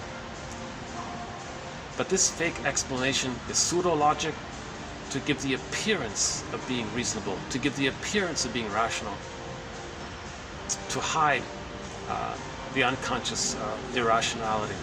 It's irrational to treat others the way your mother treated you. That's irrational. So you make an excuse. Oh, fill in the blank, just make it up. I can't.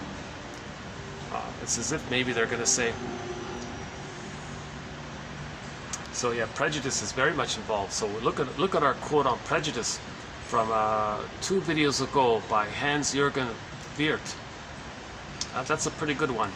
When people can't mourn, remember sadness is zooped away, anger is at the console. Let's say husband and wife both have distinct personality pattern. They have what's called scapegoat hunger. They have a need, a hunger for a scapegoat. So the child will be the scapegoat. So they want to make the child angry.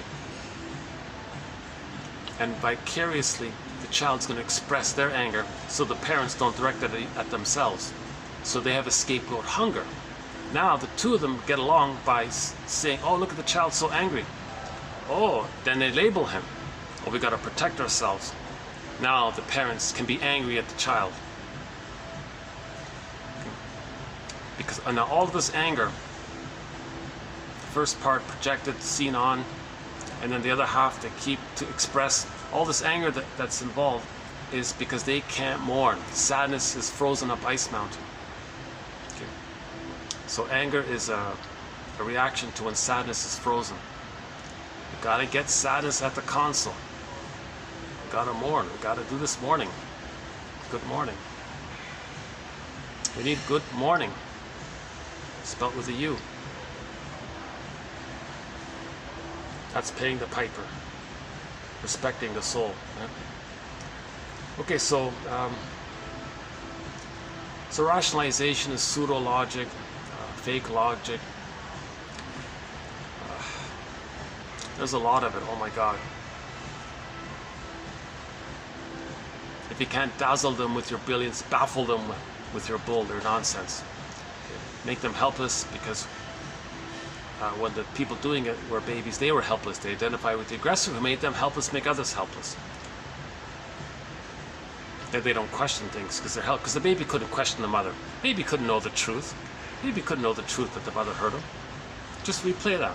Make others helpless so they don't know the truth. Then.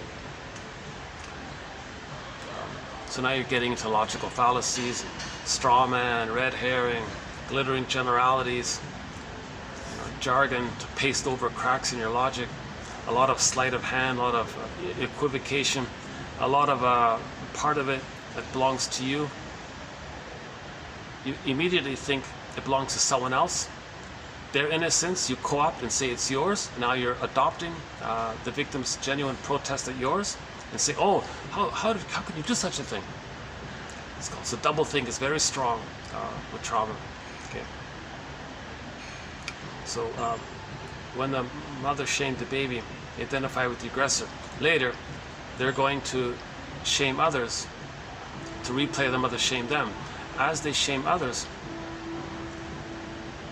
the one they just shamed, they're going to say shame them, and they're going to act like the victim and co-opt the victim's words and say it's their words, and that recycles the whole thing, confuses the whole thing. Right?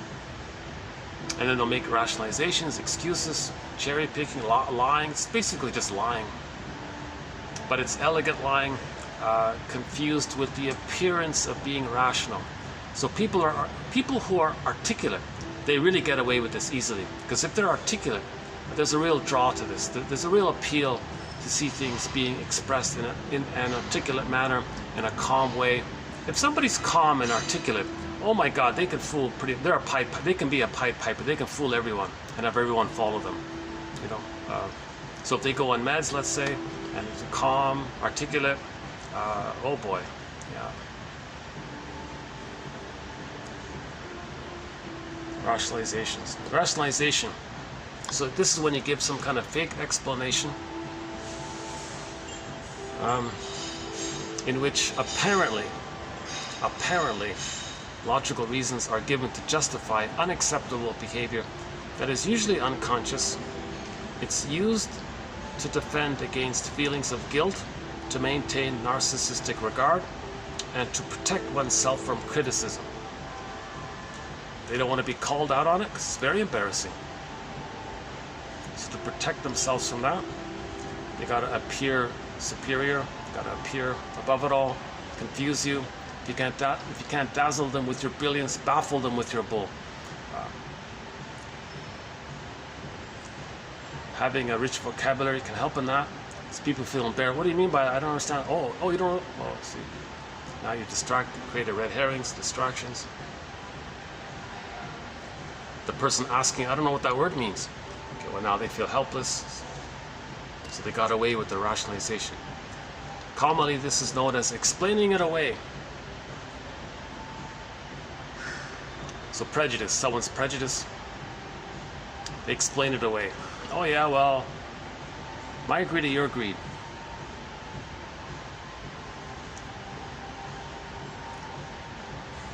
Then they try to convince you that the world is my greed to your greed. No, that's not the case.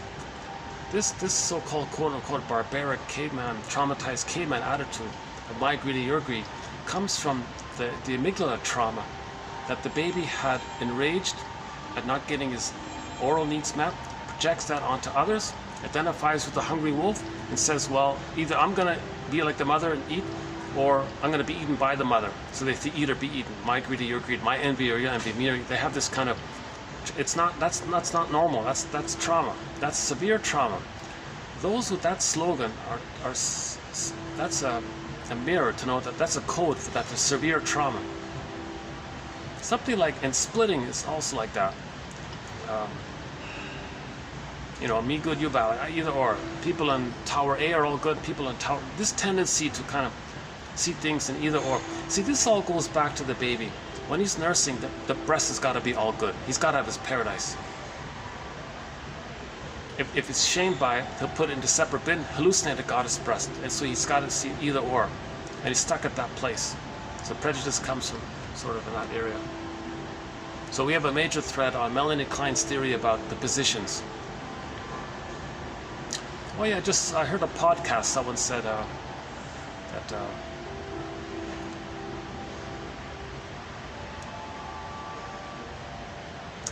maybe there's a I'll tell you the truth, I don't know what he said, No, that didn't make sense what he said, no, forget that. See, all babies begin briefly with the paranoid schizoid mode of experiencing, right? The breast mother hurt him. He's enraged, creates an image of the breast mother as a monster wants to eat him, as a hungry wolf. Splits that, puts it in one bin, hallucinates the goddess. So that's the paranoid schizoid mode of experiencing. Because no, the mother doesn't want to eat the baby. Baby has a representation of that. To get away from that, hallucinates the goddess. Now all babies might briefly begin with this because of the small, helpless size. No mother's perfect. The tendency is maybe it's going to happen. In normal development, this all gets resolved, and there's a developmental accomplishment or outgrowth where the child moves into the normal developmental position called the depressive position. Okay. Meaning it's more complicated. It's not depression. It's just so-called you'd feel badly, if you got angry at your mother who wasn't perfect. It's a little complicated. So the depressive position means you're seeing the mother as a person. She's not a goddess or a demon. That's all it means. If you can get, that's an accomplishment. To see your mother as a regular, flawed person, not in your memory fantasy as a goddess or demon.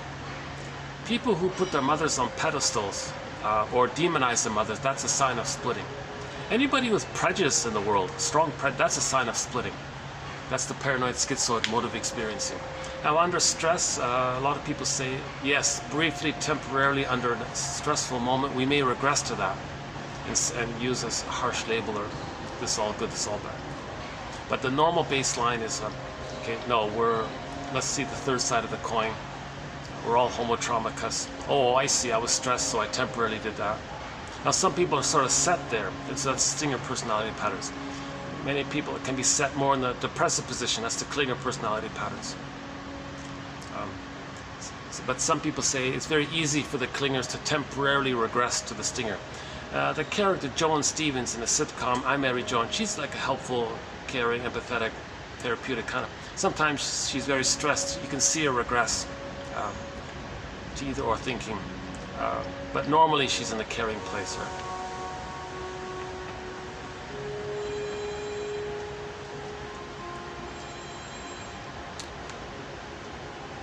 So rationalization doesn't mean you're being irrational. Rationalization means you want to give the appearance of being rational to hide how you're really being irrational.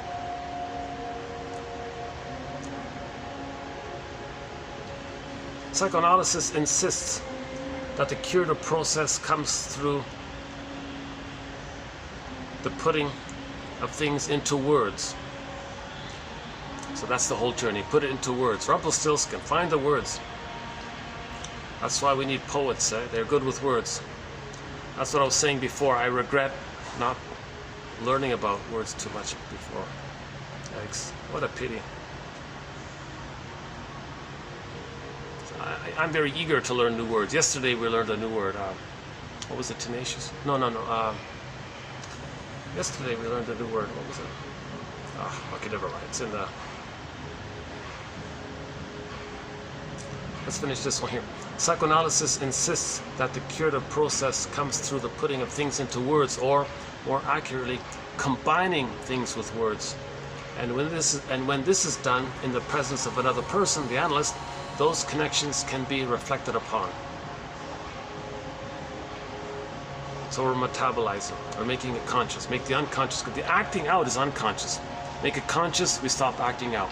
Find words for it, that's conscious, you don't have to act out, which is the unconscious. Acting out, when people express their internal conflicts through actions rather than words. This is viewed as a shortcut which may sabotage the therapy process, since it is a way of avoiding the more painful but more curative process of speaking. So that's why it's called a talking cure. If you're talking and you find words, that's the cure. The cure is in the talking and finding words for it. That's why we need a good vocabulary for this.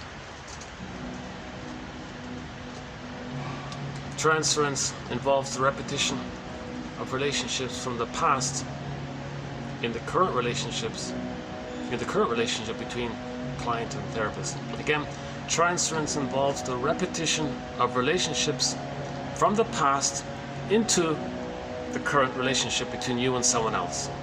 That's what transference is. You're transferring the relationship with the mother into the present and recreating, replaying it.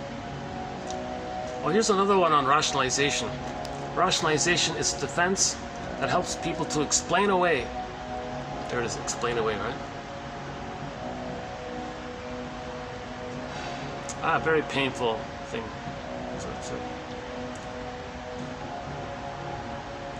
When you hear that when you see that taking place, and we know we don't need to repeat the examples of that, right?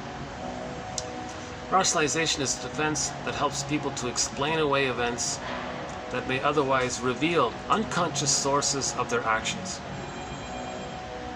Related to this is intellectualization, another defense. Notice intellect. Again, defense mechanisms are operations of the mind, maneuvers of the mind, mental mechanisms or mechanisms of the mind or tricks of the mind even, to help the person not feel too much anxiety. The anxiety that would naturally be there if they were to know the truth. It's too painful to know the truth, so the tricks to not feel it. So intellectualization, use abstract ideas to avoid feelings.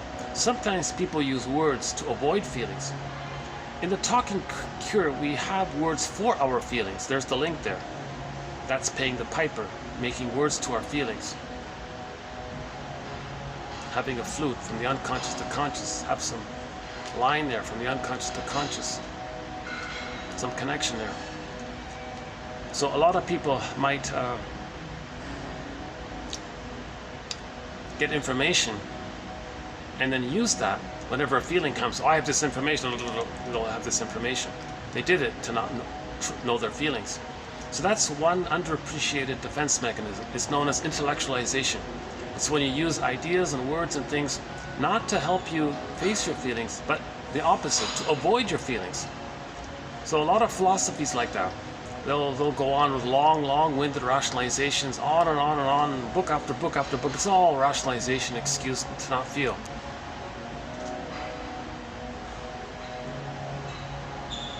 You ask them the simplest question related to self-awareness. Oh, boom, quick, little rationalization. They freeze up, they don't know. Because all of their lives they were intellectualizing. Intellectualization enables them to weave a story about what they experience that links together unconscious word presentations. So you want to give a word presentation in such a way as to avoid a connection with anything from the unconscious. So you're not respecting the piper, you're not listening to the piper, like the mayor didn't want to listen to the piper. The mayor actually tried to shame the piper. The mayor actually tried to hurt the piper. So that's and we saw the mayor. I'm talking about the film, the Pied Piper, 1957 film, Pied Piper. He was using lots of rationalizations, excuses, tricks, lies to fool the helper who helped him, to say that the one who helped them is now in debt to them. He tried to, he's not in debt to them. You're in debt to me. You helped me, oh, you're in debt to me now. See, that's the trauma of the doublethink. So this is intellectualization. Intellectualization enables them to weave a story. Oh yeah, and he had this long scroll, right, from a lawyer, this long, tricky legal thing. Intellectualization enables them to weave a story about what they experience that links together words in such a way as to avoid feelings.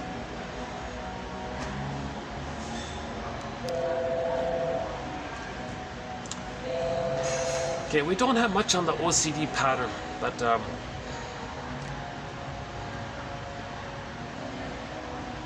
it seems to be like a general tendency, more of a trait for a person. Some people are considered to have it as a character.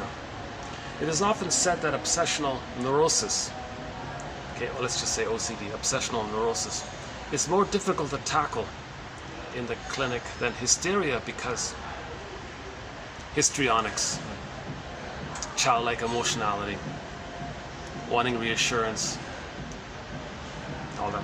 Because the obsessional neurotic tries to keep the problem private, and they are less willing to speak about it. The process of analysis, therefore, has to hysterize, make them emotional, help them to feel. To hysterize the client, to enable them to speak, perhaps to accuse others, and then to reflect on their own place in what they complain about. So, a person with the OCD pattern, the idea is to help them to feel. The person with the histrionic pattern, it's also to help them to feel what they truly feel. The OCD pattern is to help them to think what they truly think. So in the OCD pattern, maybe as a bridge, get them emotional, and then they can think more clearly by it. Whereas the histrionic is hysterical because they don't want to know their true feelings. What are your true feelings? The OCD one says, I don't know what I truly think. Something like that. I think Jerome, what's his name? Jerome Black, is that the one? He talks about this.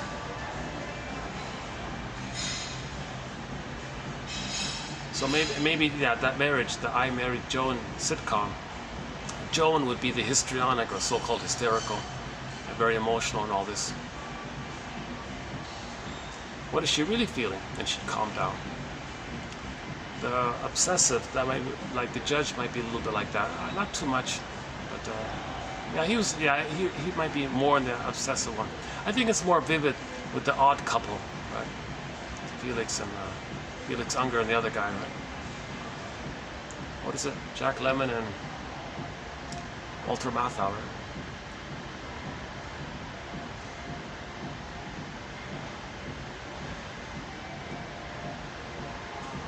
It resembles the stinger and the clinger to a degree.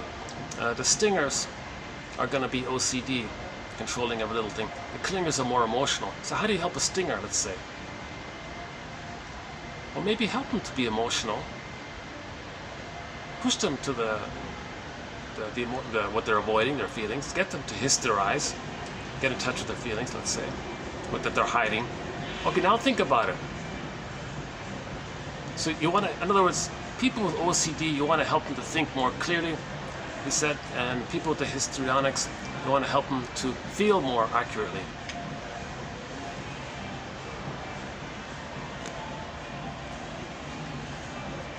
Okay, I'm going to keep this next one brief here. I don't want to go into this whole metaphor of the Jocasta.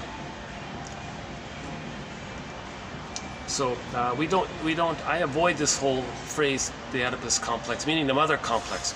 No child wants inappropriate intimacy with the parent. That's ridiculous. It just appears that way when the mother is shaming the baby. When the mother is using the baby, we can say in the unconscious, it's the mother married the child. I mean, the fusion is there. So the story of the outer marriage, it represents the fusion within.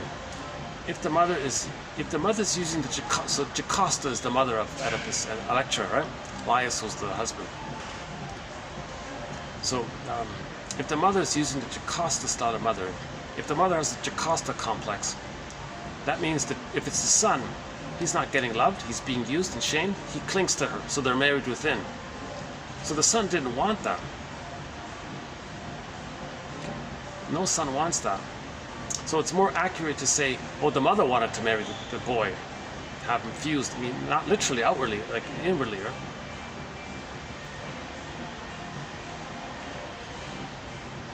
Okay, that's one segment. Another segment is here. In the Oedipus complex, it is as if the boy wishes to get rid of the father so that he can possess the mother all to themselves. So originally, it's meant to be that the boy and the mother are dual unity. If there's a problem there, and the father, let's say the father picks up the son from the mother before 4 to 5 months, let's say. The father picks up the son and say, hey, I'm your father here. Oh no, get out of here, I want the mother. He wants to go back to the merging with the mother and not have the father. So get away from it. So that's what that means. That's all it means. Very simple little thing. It's not as dramatic as pop culture makes it. It's nothing like that. Now, if that's a trauma there, it can become a record. They can play it again and again. So in the future life, they're still looking for the oneness of the mother with others. And anyone who interferes, get away. Like the baby would say, get away, Dad, I want the mother. I need the mother, I need it again. It's the Ouroboros, the snake in the circle that's biting its tail. Keep that image in mind. Meaning it's the cycle between the baby and the mother. It's a mother-infant dual unity. Mother-infant dual unity for the first 4 to 5 months, the extended uterus. Nobody should separate the baby from the mother. Baby sleeps on the mother, skin to skin, contact the whole time. If the mother uses the washroom, she carries the baby gently. Keep the contact and the continuity of the womb life environment. Let the baby hear the heartbeat and all this. Have that rhythm, and baby nurses according to his schedule, his needs, etc. Sorry about the light here, yeah. I have this problem with lighting at night, or whenever it's night. Wherever I am, when it gets nighttime, I never seem to get proper lighting. Hey, how's that? Does that work? Hold on a sec. Even that doesn't work, eh? Alright. So that's what that, so I think maybe in its the simplest interpretation is maybe this one right here. In the Oedipus complex, it is as if the boy wishes to get rid of the father so that he can possess the mother all to themselves. But you got to think about the prototype of this.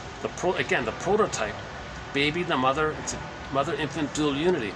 If somebody, okay, for example, the father or any other person, the third, put it this way, the father's the third. It could be the grandmother. If any other person, so later on it'll stand for the father. Father means the third one, the triangle thing. It's just the two in the beginning, just the two of them. Like a honeymoon, just the two of them. There's no third, right?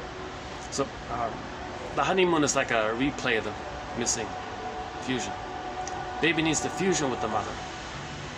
If somebody, let's just say the father, picks up the baby and breaks the fusion, the baby's saying, get out of here, I want the fusion. I want, in the memory template, to be one. So in the fusion, in the template, that's called the inner, that's like a metaphorical marriage. They're one there. People get married, they're one, union, right? The concept of the self-concept and the mother concept are one like that. So they don't want the father to break that. Get out, father, go away, I don't want. So that shouldn't be there. He wants to go back to the union. Babies need, for 4 to 5 months, the mother-infant dual unity. If that's failed, that's a prototype, repetition compulsion, to go through life wanting exclusivity with somebody, and they don't want that third there. They have a hard time. That's the so-called Oedipal complex. They have difficulty with the third in there, right? They want exclusivity, all or nothing, perfect or forget it. In relationships, it's just the two of us. It's got to be perfect and all this. There's a real intense envy or jealousy of if the partner talks to someone else, those kinds of things. Okay, let's do the next ones here. Page 2. Let's go to page 2.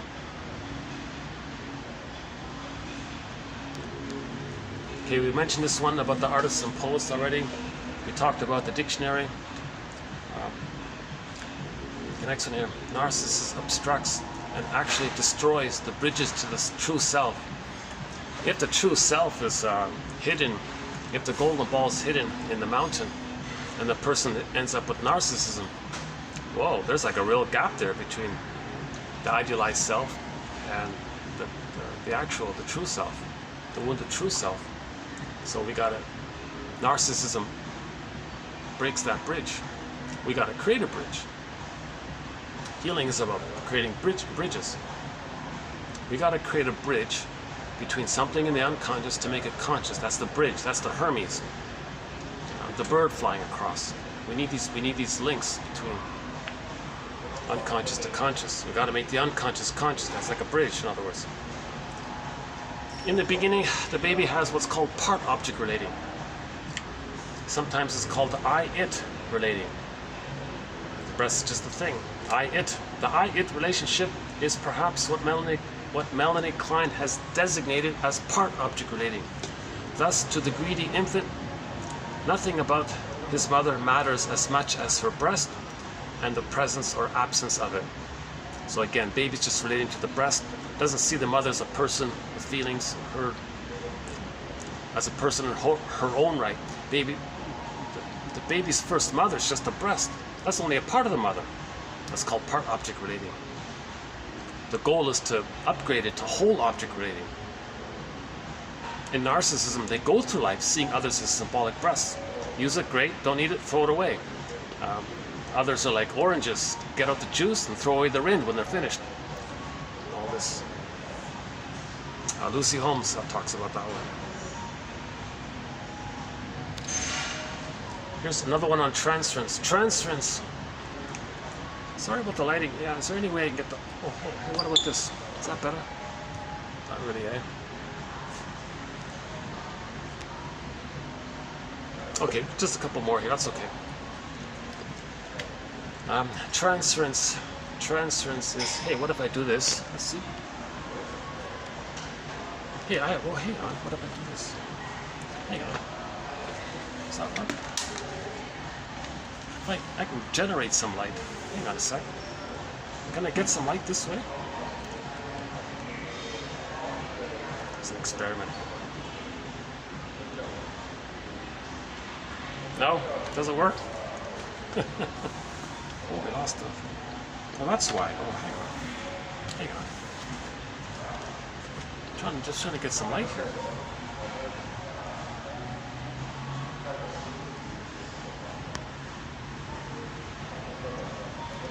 Does that work? That's a little better, right? One second. Turn this on. Okay.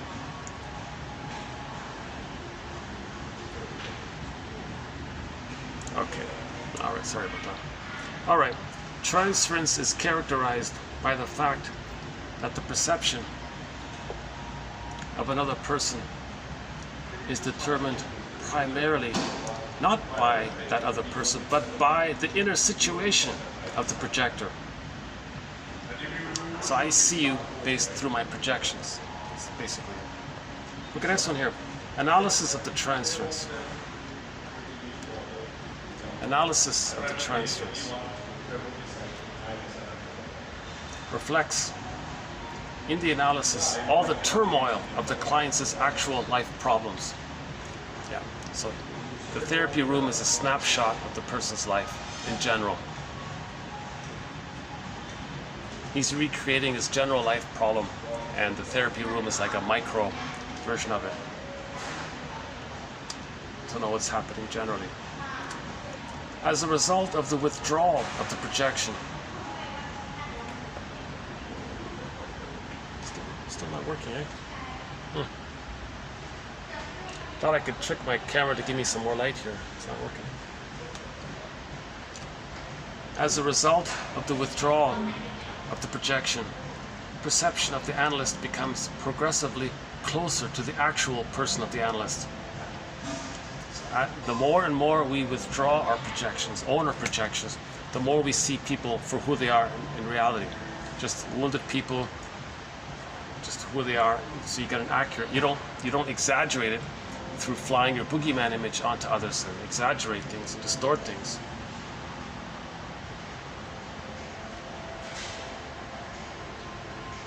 Or your unloved shame self onto others and have a very negative reaction that way. The way your mother had a negative reaction to your babyhood innocence.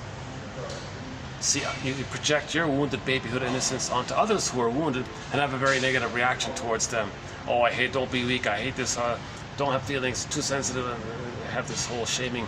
And they have this whole thick dictionary of insult terms against in that area. Anxiety is really a symbolic birth trauma. It's a funny one, slightly funny one. Anxiety is really a symbolic birth trauma, for all anxiety demands the birth of a new awareness, of a new integration. So the moment we're trying to make things conscious, we're afraid to be conscious. We create a new consciousness that's got a little birth there. Okay, the aim of individuation is the complete integration and establishment in the forefront of the mind of an imago of the self being conceived as the source of the symbols of synthesis, the conjunction of opposites. So some kind of self-concept that's able to see the two sides. This self-representation that gives us that capacity and habit of seeing the two sides of the story, that's considered the self. The self is the third side of the coin that sees the two sides, and it welds the two sides. Go to TQ 2599 for our Route 66 quotes. A very good batch of quotes is presented in 2599 from the classic TV show Route 66. One of them is about the coin, the third side of the coin. Very good quote. Which person is in inner conflict? The person of today, the adult, or the person of the past, the child? So if you're in anxiety, who's feeling anxious, the child you or the adult you? Okay, last one here. Okay, this last one here is a huge question mark. Yikes, it's still so dark here. One sec, is there any other option? Hey, what about this? Is there more light here? Is that better?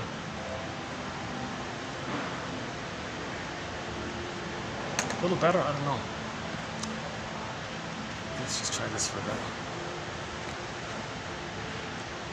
We don't have a thread on meditation, mindfulness, and all this. I'm just wondering maybe if in the future there could be one. I'm inspired by Karen Horney, a very compassionate, very analytic mind. At the end of her life, she was starting to get into mindfulness. She thinks that's the evolution of psychoanalysis, to integrate mindfulness practice. So this seems to be sort of a standard basic one that's going around. So first you settle in and notice the cushion under that you're sitting on, and just prepare for your so-called meditation. Okay, so finally after you settle down and all this, now for 10 minutes, focus your attention on your breath.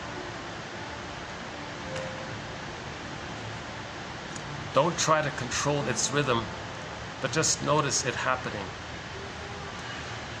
So notice the breathing, but don't react to the breathing, just notice the breathing. So here's the image. Let your mind settle on the ebb and flow of the breath like a boat which is anchored.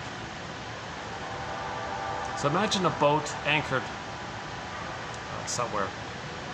That's your body. That's your breathing in your body. If you imagine that boat. So the boat has like an ebb and flow. The ebb and flow of the boat, observe that as like your breathing is like that. So your breathing is like that boat going up and down on the water like that. But it's anchored, so that's you. You're coming from the anchor, I guess. And your breathing is like that boat. Yeah, okay. So the anchor is you, and the boat is your breathing. Stay anchored and just notice the boat. Notice your breath like you're noticing the boat. Yeah, okay, how's that? Notice your breath. In the same way, you're noticing the boat, but you're coming from the anchor place. So you feel like the anchor, and you're noticing the boat. And the breathing is the boat. Do that for 10 minutes. If you find yourself distracted by thoughts or physical sensations, don't judge them or try to stop them. Just notice them and gently bring your attention back to your breath.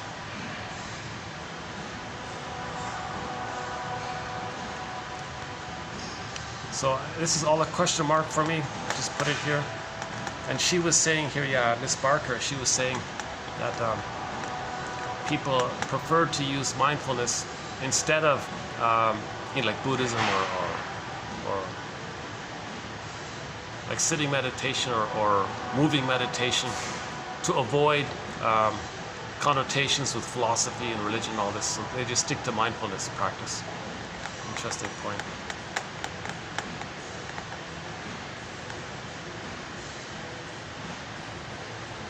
How are we doing here?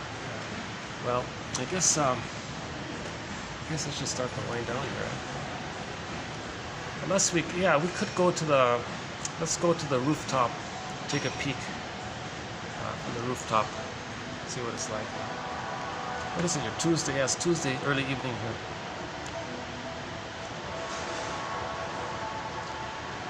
Okay, again, quickly. So what are we doing? Let's see. 1, 2, 3, 4, 5, 6, 7, 8, 9. Let's see. 9. Okay, 10, 11, 12, 13, 14, 15, 16, 17, 18, 19, 20. That's pretty good, eh? So we got 20 pretty solid, 20 pretty clear, sort of introductory but not too advanced, sort of medium level quotes. Yeah, I like this batch. It's all right. It's not as sparkly as some of our other material, but it's okay. I hope if anybody's reading them, they'll find one that clicks, that one that helps them. I think for me, the one that helps, I think my favorite one is the first one here, about repetition compulsion. The early painful experience is repeated in a new situation, symbolic of the repressed prototype. The pain with the mother becomes the repressed prototype. In the present with others, we do a symbolic restaging, recreation of that repressed prototype. So the prototype is like a stencil, like a script. We're going to replay that script in the present with the fantasy that we can redo the script. It doesn't work. Parataxic distortion. Yeah, in Route 66, psychologically minded show. Many of the episodes were psychologically minded. There was one episode where the guy talked about parataxic distortion. Oh, look at the sky, nice and blue. Yeah, look at a nice sky up there. It's nice, bluish kind of sky. Blue skies.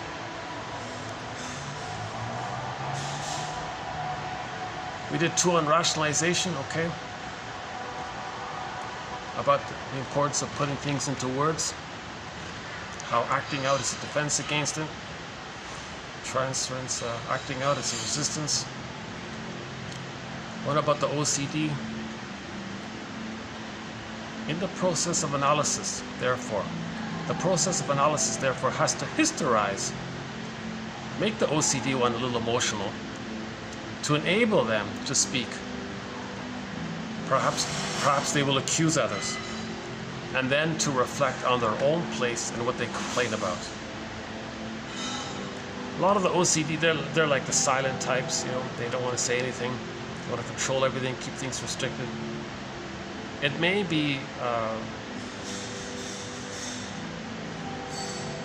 it may come from the codependent place, it may come from the narcissistic place, or maybe it's like a whole separate category of a personality pattern.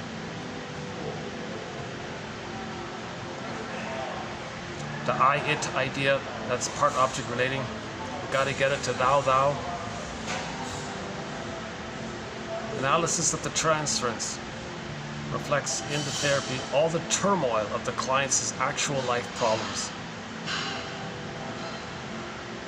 Or just think of it with new people you meet. What are you recreating? How's your whole life like that? A bit like that.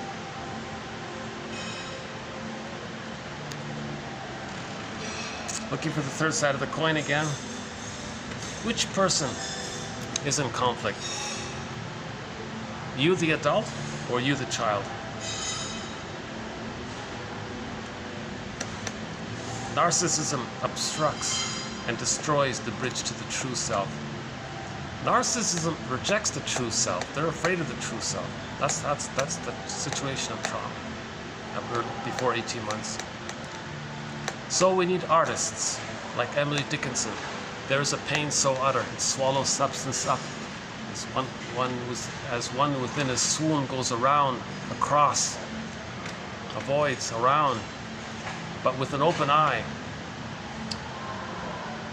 we find ourselves bit by bone, she says. There's a pain so utter it swallows up. A great hope fell. You heard no noise. The wreckage was within. Oh, cutting tale that let no witness in. Things like that, yeah. I think there's one or two little word mistakes. Look it up, right? A great hope fell and there's a pain so utter. Those two poems. Yeah, we've got some other good poems in here. Yeah. Psychoanalysis looks for an egg in a basket that's missing.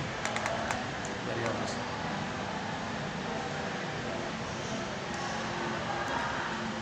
And lastly, the boat one. Now, for 10 minutes, focus your attention on your breath. Don't try to control its rhythm, but just notice it happening. Let your mind settle on the ebb and flow of the breath, like a boat which is anchored, gently rising and falling with the waves. If you find yourself distracted by thoughts or physical sensations, don't judge them or try to stop them. Just notice them. Aha, okay, here you are. And as gently as you can, not angrily, as gently as you can, get your attention back to the breath. For sure, that's good for physical health, no doubt about it. For one's physical health, if one is breathing more deeply and all this. Actually, it's an interesting night scene, eh? We got the moon back there, right? Yeah.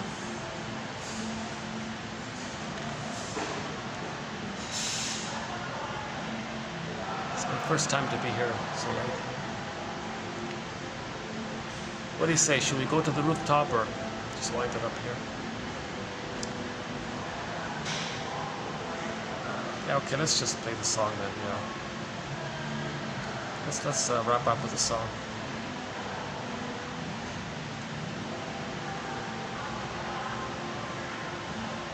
Oh, speaking of moons, here's a song about a moon. Okay, why not? I haven't played this in a while here. A song called Waiting for the Moon.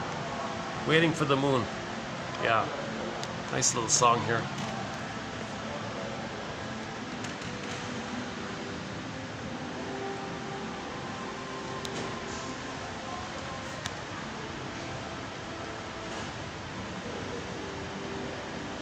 Is that it there?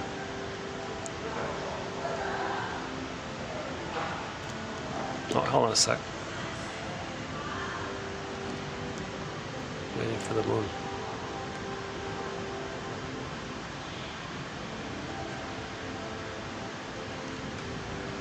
Okay, hang on, a little glitch here. Hold on. Okay, here we go. Waiting for the moon.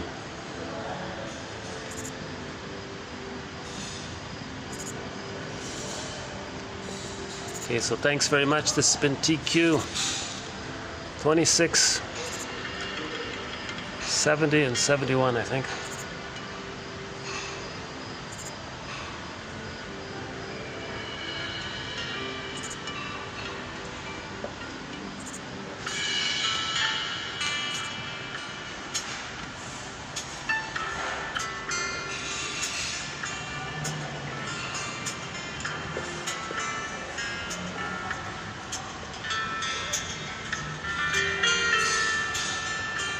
In the heart of the night.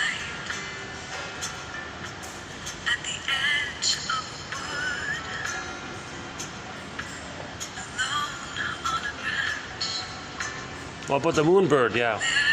It's a song about a bird called the moon bird. With his head turned to the side,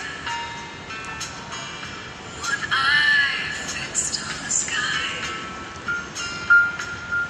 quiet as a breath. The moonbird waits, waiting for the moon to show its soft silver glow. To the bird who sits, waiting in the dark below, waiting for the moon to rise, for its light to touch the sky,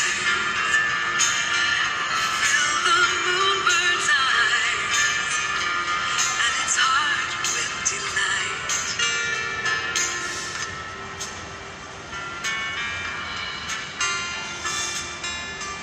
And so night after night, the moonbird waits, sitting unaware of the cold winds that blow. And when at last they meet, all across the night can be heard the sweet sound of the moonbird song, waiting for the moon to show its soft silver glow. To the bird who sits, waiting in the dark below, Oh, hang on. Oh, there's the moon. waiting for the moon to rise, That's not the moon. That one up there. That's the moon. to touch the sky. Fill the moonbird's eyes, and its heart with delight.